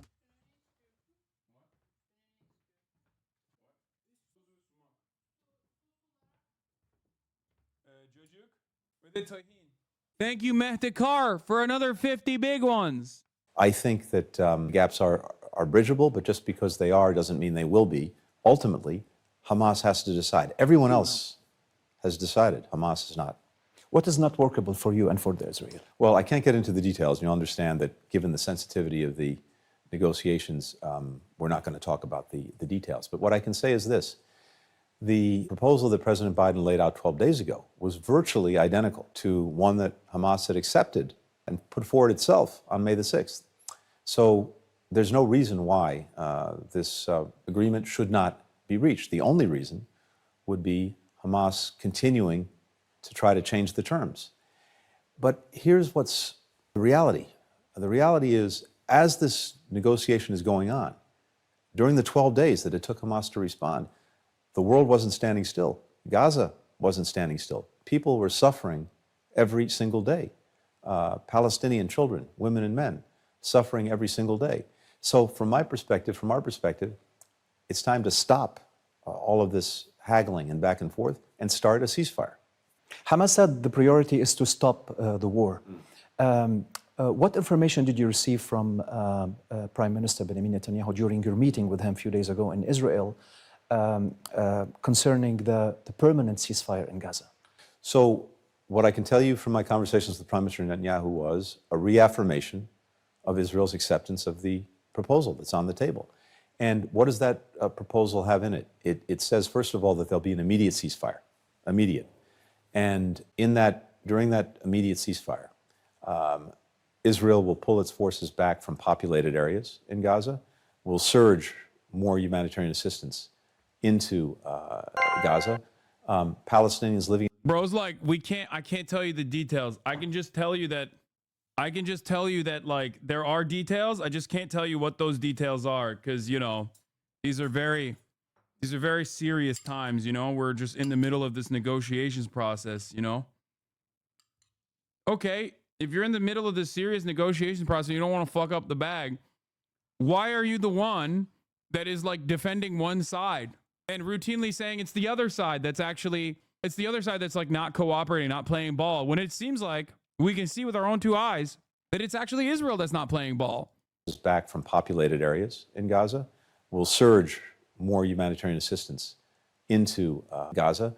Palestinians living in Gaza will be able to return to their neighborhoods, their homes, if their homes are still intact, anywhere in Gaza. If their homes are still intact. And during that initial phase, 6 weeks, both parties, Israel and Hamas, commit to negotiate toward a permanent ceasefire with the understanding that the initial ceasefire will continue as long as those negotiations are going on. And this is backed by the United States, it's backed by Qatar, it's backed by Egypt. This is the quickest, most effective path to a durable ceasefire. And that means an end to the war. It also opens up so many other possibilities for where we want to go to try to get a truly durable peace for everyone in the region. And one place that we believe it's important to go is the realization of a Palestinian state. How do you plan to address the situation?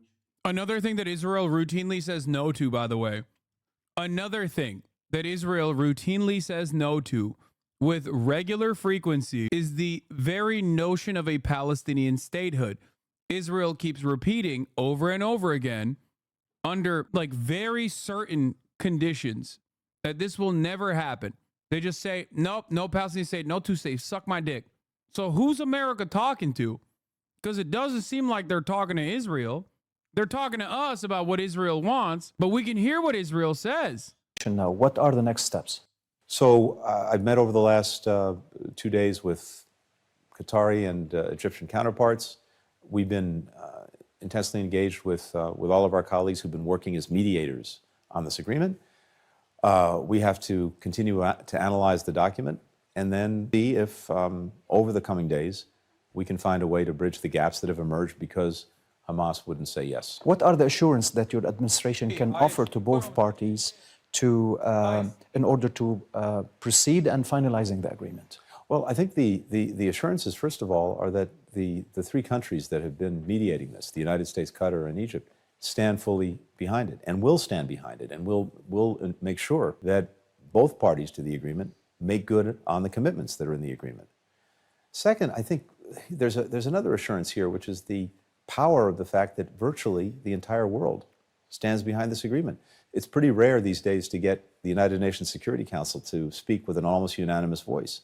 14 votes in favor, not a single vote against, and the Russians abstaining. That, I think, speaks volumes to the fact that people all around the world want to see this war come to an end. They want to see the suffering come to an end. They want the hostages returned. All of that is in the proposal that's on the table. Meanwhile, Israel operation to rescue 4 hostages in Nusayrat resulted in the death of more than 270 civilians, 3 hostages, one of them American, obviously, according to what the military spokesman of Qassam said. Do you think that military operations will release and secure the hostages in Gaza? First, it is horrible that innocent children, women, and men lost their lives in the intense crossfire, the battle that took place when Israel was in the process of trying to rescue. The fuck do you mean? It's not like they just shot at at civilians. They bombed them too. Like it wasn't like intense crossfire that killed 200 plus people, bro. Get the fuck out of here. Yeah. Oh man, sucks that there was intense crossfire that also happened to be a fucking relentless bombing campaign in what they call what is it, a deterrence belt?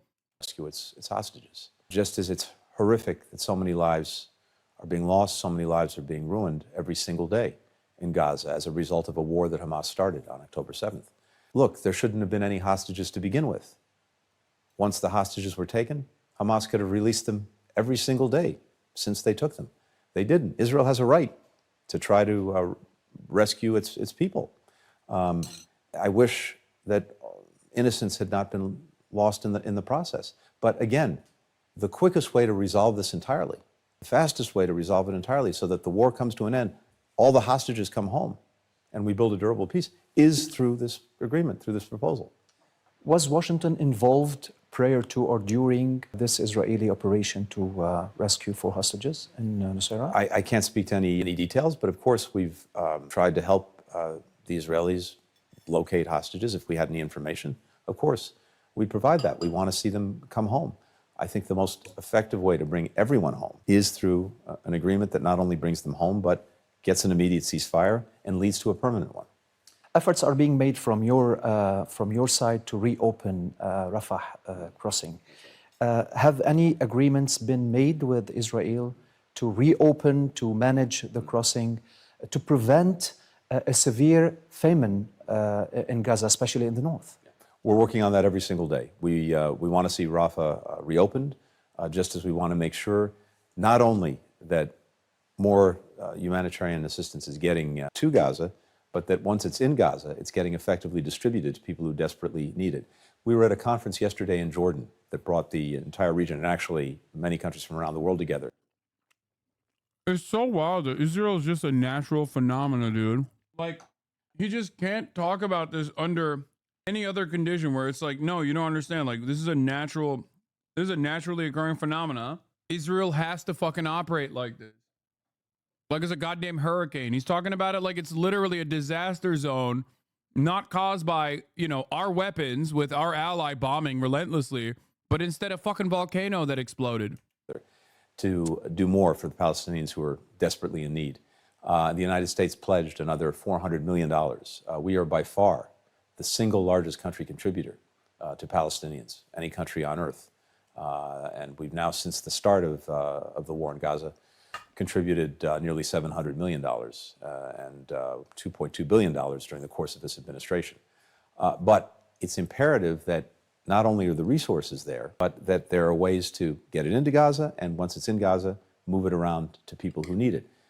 We've had progress in recent weeks in the north, where the Israelis open crossings and more is getting in. There's a route from Jordan that goes directly so that trucks can move from Jordan through Israel to the crossings.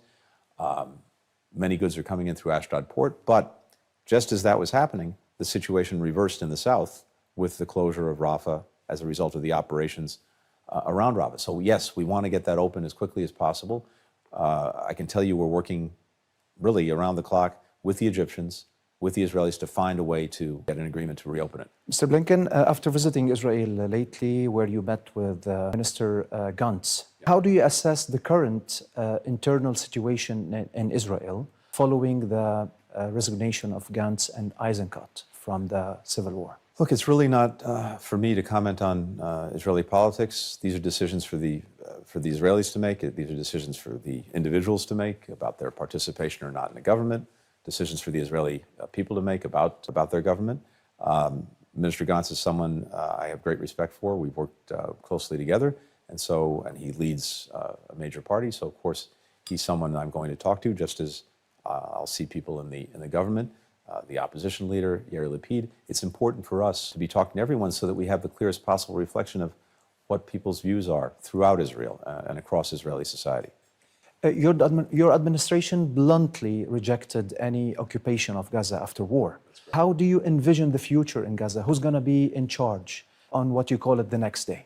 So this is critical because in order for this war to end, we also have to be ready for that and ready for what comes next, for what happens on the day after. How do we look at governance? How do we look at security?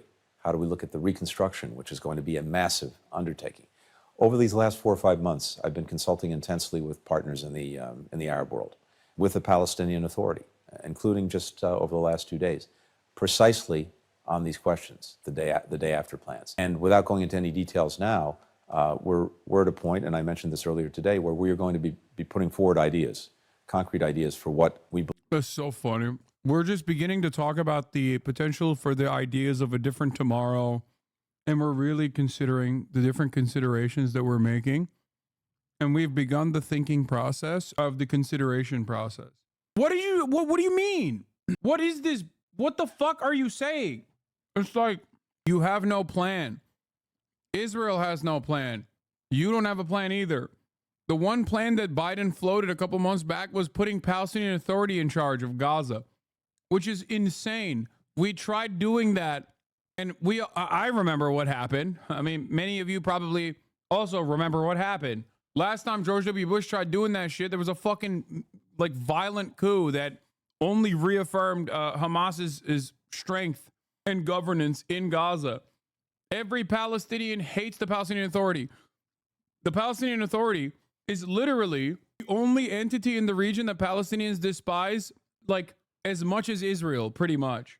They are only marginally more popular than Israel. Think about how fucking bad it is. Believe should happen, how we help organize things so that there can be a day after that actually deals with all of the challenges that Gaza will face, that Palestinians will face, even once the conflict ends.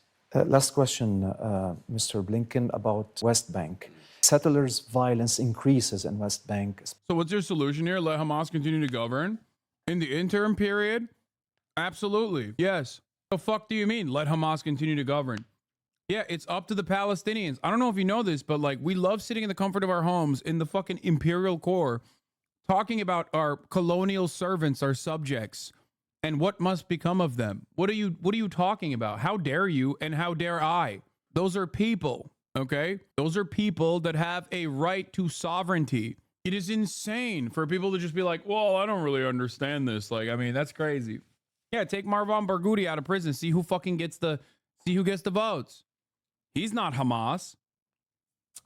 This will get clipped out of context, unfortunately. That's so fucking insane. He has 56% popularity, 56% right now. If he were to assume control over any party, even though he's currently in Israeli prison, Hamas wants him out of Israeli prison, even though technically he is most likely going to be, if he is actually out of prison, he would most likely defeat Hamas electorally.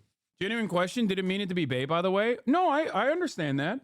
Like, people are so predisposed with the immediate aftermath of post-October 7 narratives of like Hamas are bloodthirsty, barbarian, rapist monsters that they just think like it's unconscionable when for the past 8 months, they are one of the only forces that have been defending Palestinians. The fuck are we talking about?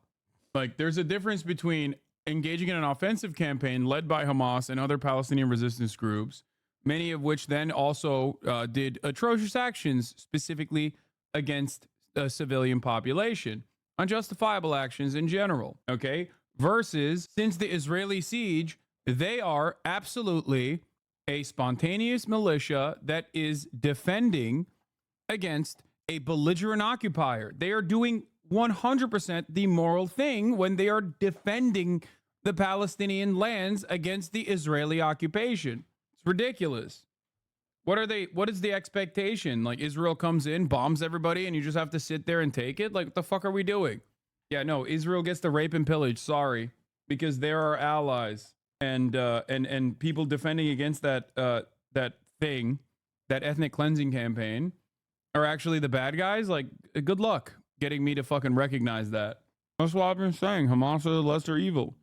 Between Hamas and Israel, Hamas is absolutely the lesser evil. Especially after October the 7th. How do you assess the situation there? We've been deeply concerned about this, and as you know, we've taken steps to sanction extremist. Also, there is no proof that Hamas taking care of Palestinian people during this war since October 7. Yes, there is. It's called the videos that they release on the telegrams with the fucking red triangles. Also, I don't know if you know this, but they keep saying Hamas-run health ministry. Who do you think is doing the civil governance? Hampshire-run Gaza health ministry. This is new to me, thanks. Yeah, no, I don't think you understand what I'm talking about. I'm saying that, like, they are engaging in a defensive posture against a belligerent occupier, Israel. So that is what they're supposed to be doing. The military branch is doing their fucking job, which is defending against Israeli incursion, Israeli violence. It is absolutely well within both international standards, and also it is what is moral in that situation. That's what they're doing. They're taking care of the Palestinian people by not just fucking putting their arms down and getting ass blasted with the rest of the population. What are we talking about? The idea that, like, Israel would stop bombing if Hamas put their arms down is fucking ridiculous. Those who have put their arms down and live under military occupation receive what Israel does in their moments of kindness in the West Bank, which is ironic because that's what Hamas is oftentimes responding to anyway. Anyway, beyond that, obviously, as far as like the civil governance goes, like the military, the reason why Israel gets to kill anyone and everyone Well, aside from the fact that they're Israel and they get to do what the fuck they want, and the media will go along with it, is also because they keep saying, "Oh, well, these are Hamas guys. These are Hamas. We killed a Hamas commander." Turns out the Hamas commander is not a Hamas commander. He's not a part of the military branch at all. He is the fucking chief of police. Why did they kill him? Because he brought the police force in the organization of the aid delivery, because there was chaos in the aid distribution. So then Israel went and killed him. That's how they punish him. You forget that there are millions of people living here. So obviously there's still some semblance of civil governance. Settlers who've engaged in acts of violence or intimidation, and will, as necessary, to continue to do that. But we have real concerns about that. And beyond that, I think life in the West Bank, already challenging and difficult, has gotten even more difficult as people are not able to go to jobs that they've had, as movement is more restricted, and as we see pressure being exerted from the extremist settlers. So this is something that not only is a deep concern to us, but it's also something we're taking action on. Beyond all of that, look, we are working every day to bring this war to an end, to bring the suffering of people to an end, to bring the hostages home, to put everyone on the path to a more durable peace, more durable security. And a big part of that is getting this agreement. I think that's the most critical step. But there's something else that's so critical in this moment, and it's so hard. What I've seen over these last 8 months, and of course it predates the 8 months, but it's been intensified, is something I've talked about before. Bro's like, you know who's suffering in all this? Me. He's like, listen, ain't nobody talks about the real people that suffer in this process, which is guys like me, okay? Israel won't even let me sing Hoochie Coochie Man at an Israeli bar. It's really fucked up. When I went to Ukraine, they let me do it. When I go to Israel, they're like, no, only techno music. Really fucked up, dude. He just wants to keep on rocking in the free world, but Israel won't let him. But it's this poison of dehumanization, the inability of all sides to see the humanity in the other. And when that happens, when hearts harden, it becomes very, very hard to do the good things, and it becomes very easy to justify the bad things. So one of the things that we have to do, we have to find a way to do, is to remember the humanity in each other, because that's what it's all about. When I see children, little boys, little girls, lose their parents in Gaza and are on their own, that hits me as hard as a little boy or little girl who lost his or her parents on October 7th. There's no hierarchy of suffering. It's all about real human beings. And that's the thing we have to have in our minds every single day as we work to bring this to an end, but not only bring it to an end, get to a... This is such a funny thing to say. As the Secretary of State, like, bro, there is a difference, okay? Beyond like apartheid versus resistance to apartheid dynamics, which I'm not going to get into. It's your weapons and your social and political capital expended in defending Israel's consistent bombing campaign that is killing that's orphaning those children. Think about it, dude. Yeah.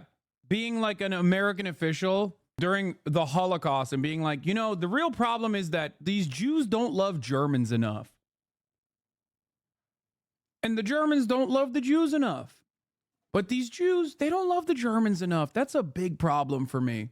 You know, yeah, we gave them the ovens. We gave the Germans the ovens to keep melting the Jewish people in the concentration camps and the labor camps. But like, they should just learn to love the Germans more, and then things will get better. To a better place, a place where Israelis and Palestinians can actually live side by side in peace and security. I'm convinced that that's not only possible, it's absolutely necessary. But the first step is getting the ceasefire, getting this war in Gaza to end, and building from there. Make sure to subscribe to our channel to get the latest news from Al Jazeera. To a series of anti-Israel incidents around New York City, raising concerns and condemnation from top officials, including a disturbing scene caught on camera on the subway. Senior investigative correspondent Aaron Katursky joins us with more. Aaron, good morning. And good morning to you. With this escalating series of provocations in the city has moved beyond protest and toward what the mayor here has called overt, unacceptable anti-Semitism.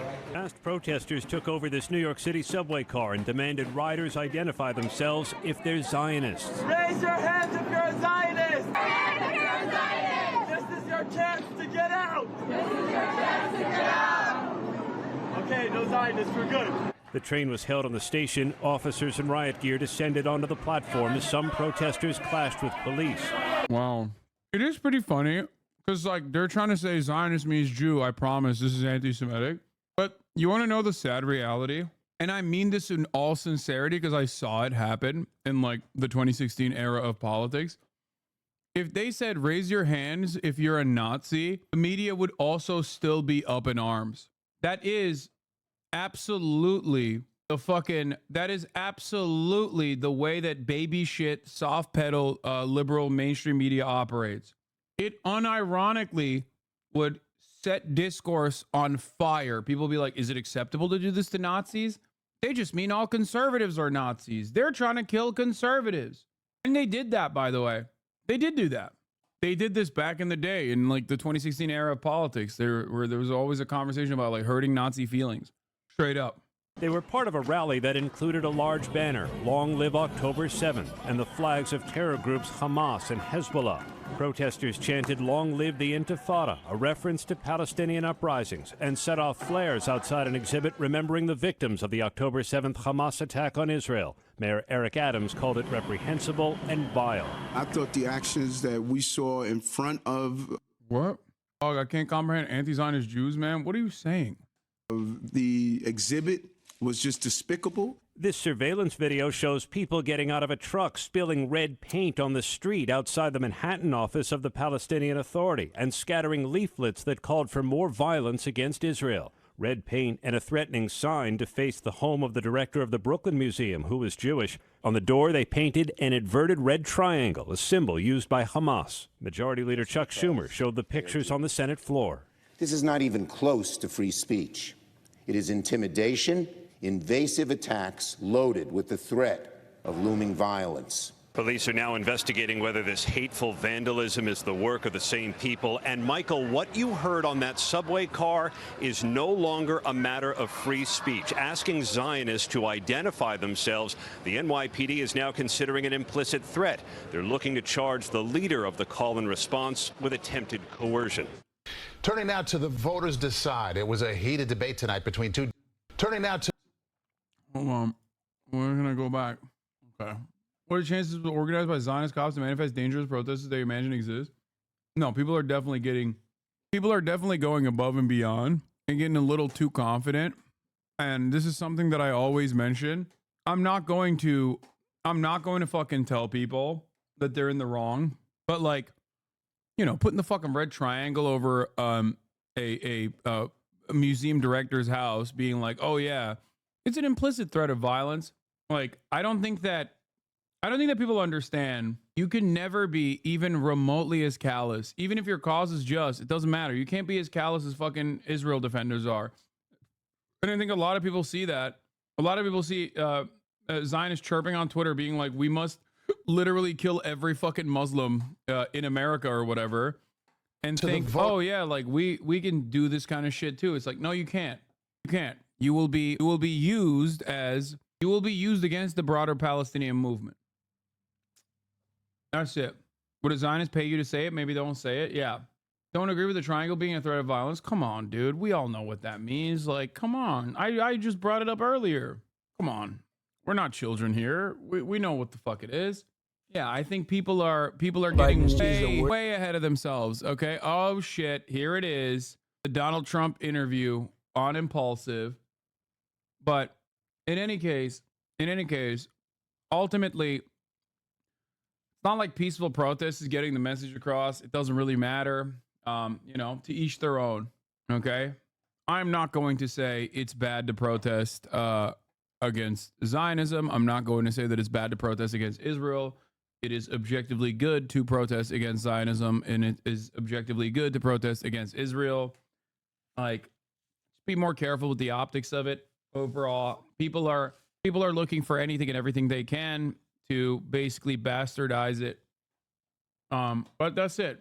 It's the same principle I've held during the Black Lives Matter protests. It's the same exact principle that I've held in every any other kind of protest where there are large groups of the population protesting against unjustifiable hierarchies, oppressive constructs, violence, militarism, Western chauvinism, imperialism, police brutality, white supremacy, transphobia. No matter what it is, there are always going to be people that go above and beyond and sometimes get a little overzealous. But ultimately, you have to be careful. You have to be careful with the way you present yourself. You have to be careful with the way you present your cause. But still, ultimately, I'm not going to fucking sit around and be like, well, you know, that's really fucked up. Unless they like go and literally do a hate crime, in which case I feel like the red triangle shit is like, you know, it's nearing that territory for sure. It's like, you can't do that. That's ridiculous. You're threatening the safety of a person like that. That's not productive protest at all. Red paint, I'm on board with. Red paint on the outside of, like, I don't know, like a meeting or mobilization, any kind of like you know, Zionist institution that is like directly funding and facilitating or hosting a speaker event or whatever the fuck. Like, red paint is historically meant to imply you have blood on your hands. I found the whole lesser evil meme discourse strange. I don't have to orientalize, fetishize, idealize, or defend Hamas. They're authoritarian religious fundamentals who attack civilians as a resistance tactic. They're also far more pragmatic than anyone gives them credit, and have played an important role in grassroots Palestinian society. I demand a ceasefire because their children are losing their mothers and mothers are losing their children every day. Anything else is on the margins.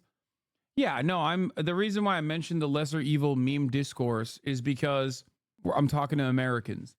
Overall, I think it's up to the Palestinian people on which way they will go in the future, and the conversation surrounding the rebuilding of Gaza and putting Palestinian Authority in charge is ridiculous. Hamas is more popular than the Palestinian Authority in the eyes of the Palestinians, especially in the West Bank, obviously, which should be very interesting for people to comprehend. Why does the West Bank have a more favorable view of Hamas than the actual people living under Hamas? Is a pretty important thing to investigate, I think. Having said that, however, that is me softening the approach for a lot of people who in the Western world look at that and go, oh, they're a terror cell, they're terrorists, they're terrorists, they're terrorists. And that automatically shuts off that conversation. That designation causes people to not even look at or take seriously any of the demands made by Hamas. That makes it so that you can't even negotiate with them, because Americans don't believe you can negotiate with terrorists. You know, they are very pragmatic, though. That is true, which is why they've seen, unless they're white, i.e. IRA. No, guys, the ANC and the IRA did a lot of fucking violence against civilians as well, but you're delusional if you compare them to Hamas. The PLO maybe, but not fucking Hamas. PFLP, DFLP, you could say that about, but you can't say that about Hamas. Get the fuck out of here. Like, but ultimately it doesn't matter, because their major function here isn't the domestic affairs inside of Gaza or anything right now. Their major function is leading the Palestinian resistance. The Palestinian resistance against what? The Palestinian resistance against apartheid and occupation. Like, come on. Like, not to be like one of those guys who's like, oh, you wouldn't like this if you went to Gaza. But like, it's not like we don't see eye to eye on anything outside of the Israeli occupation. Okay, that's it. That's how I feel. Are you saying the IRA is better or worse than Hamas? No, obviously, a group that is like committed to a Marxist perspective, committed to a Marxist perspective, is a little bit different, in my opinion, than a group that was like originally started as a Muslim Brotherhood charity. Just because they're, you know, I mean, they are the only game in town. That's it. There's nothing else. So it is what it is.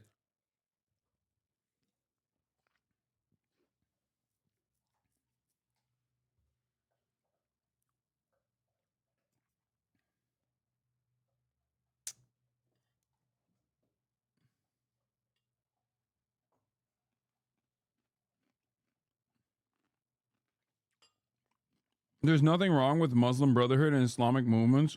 Bro, I'm Muslim. What the fuck are you talking about? Like, what do you mean?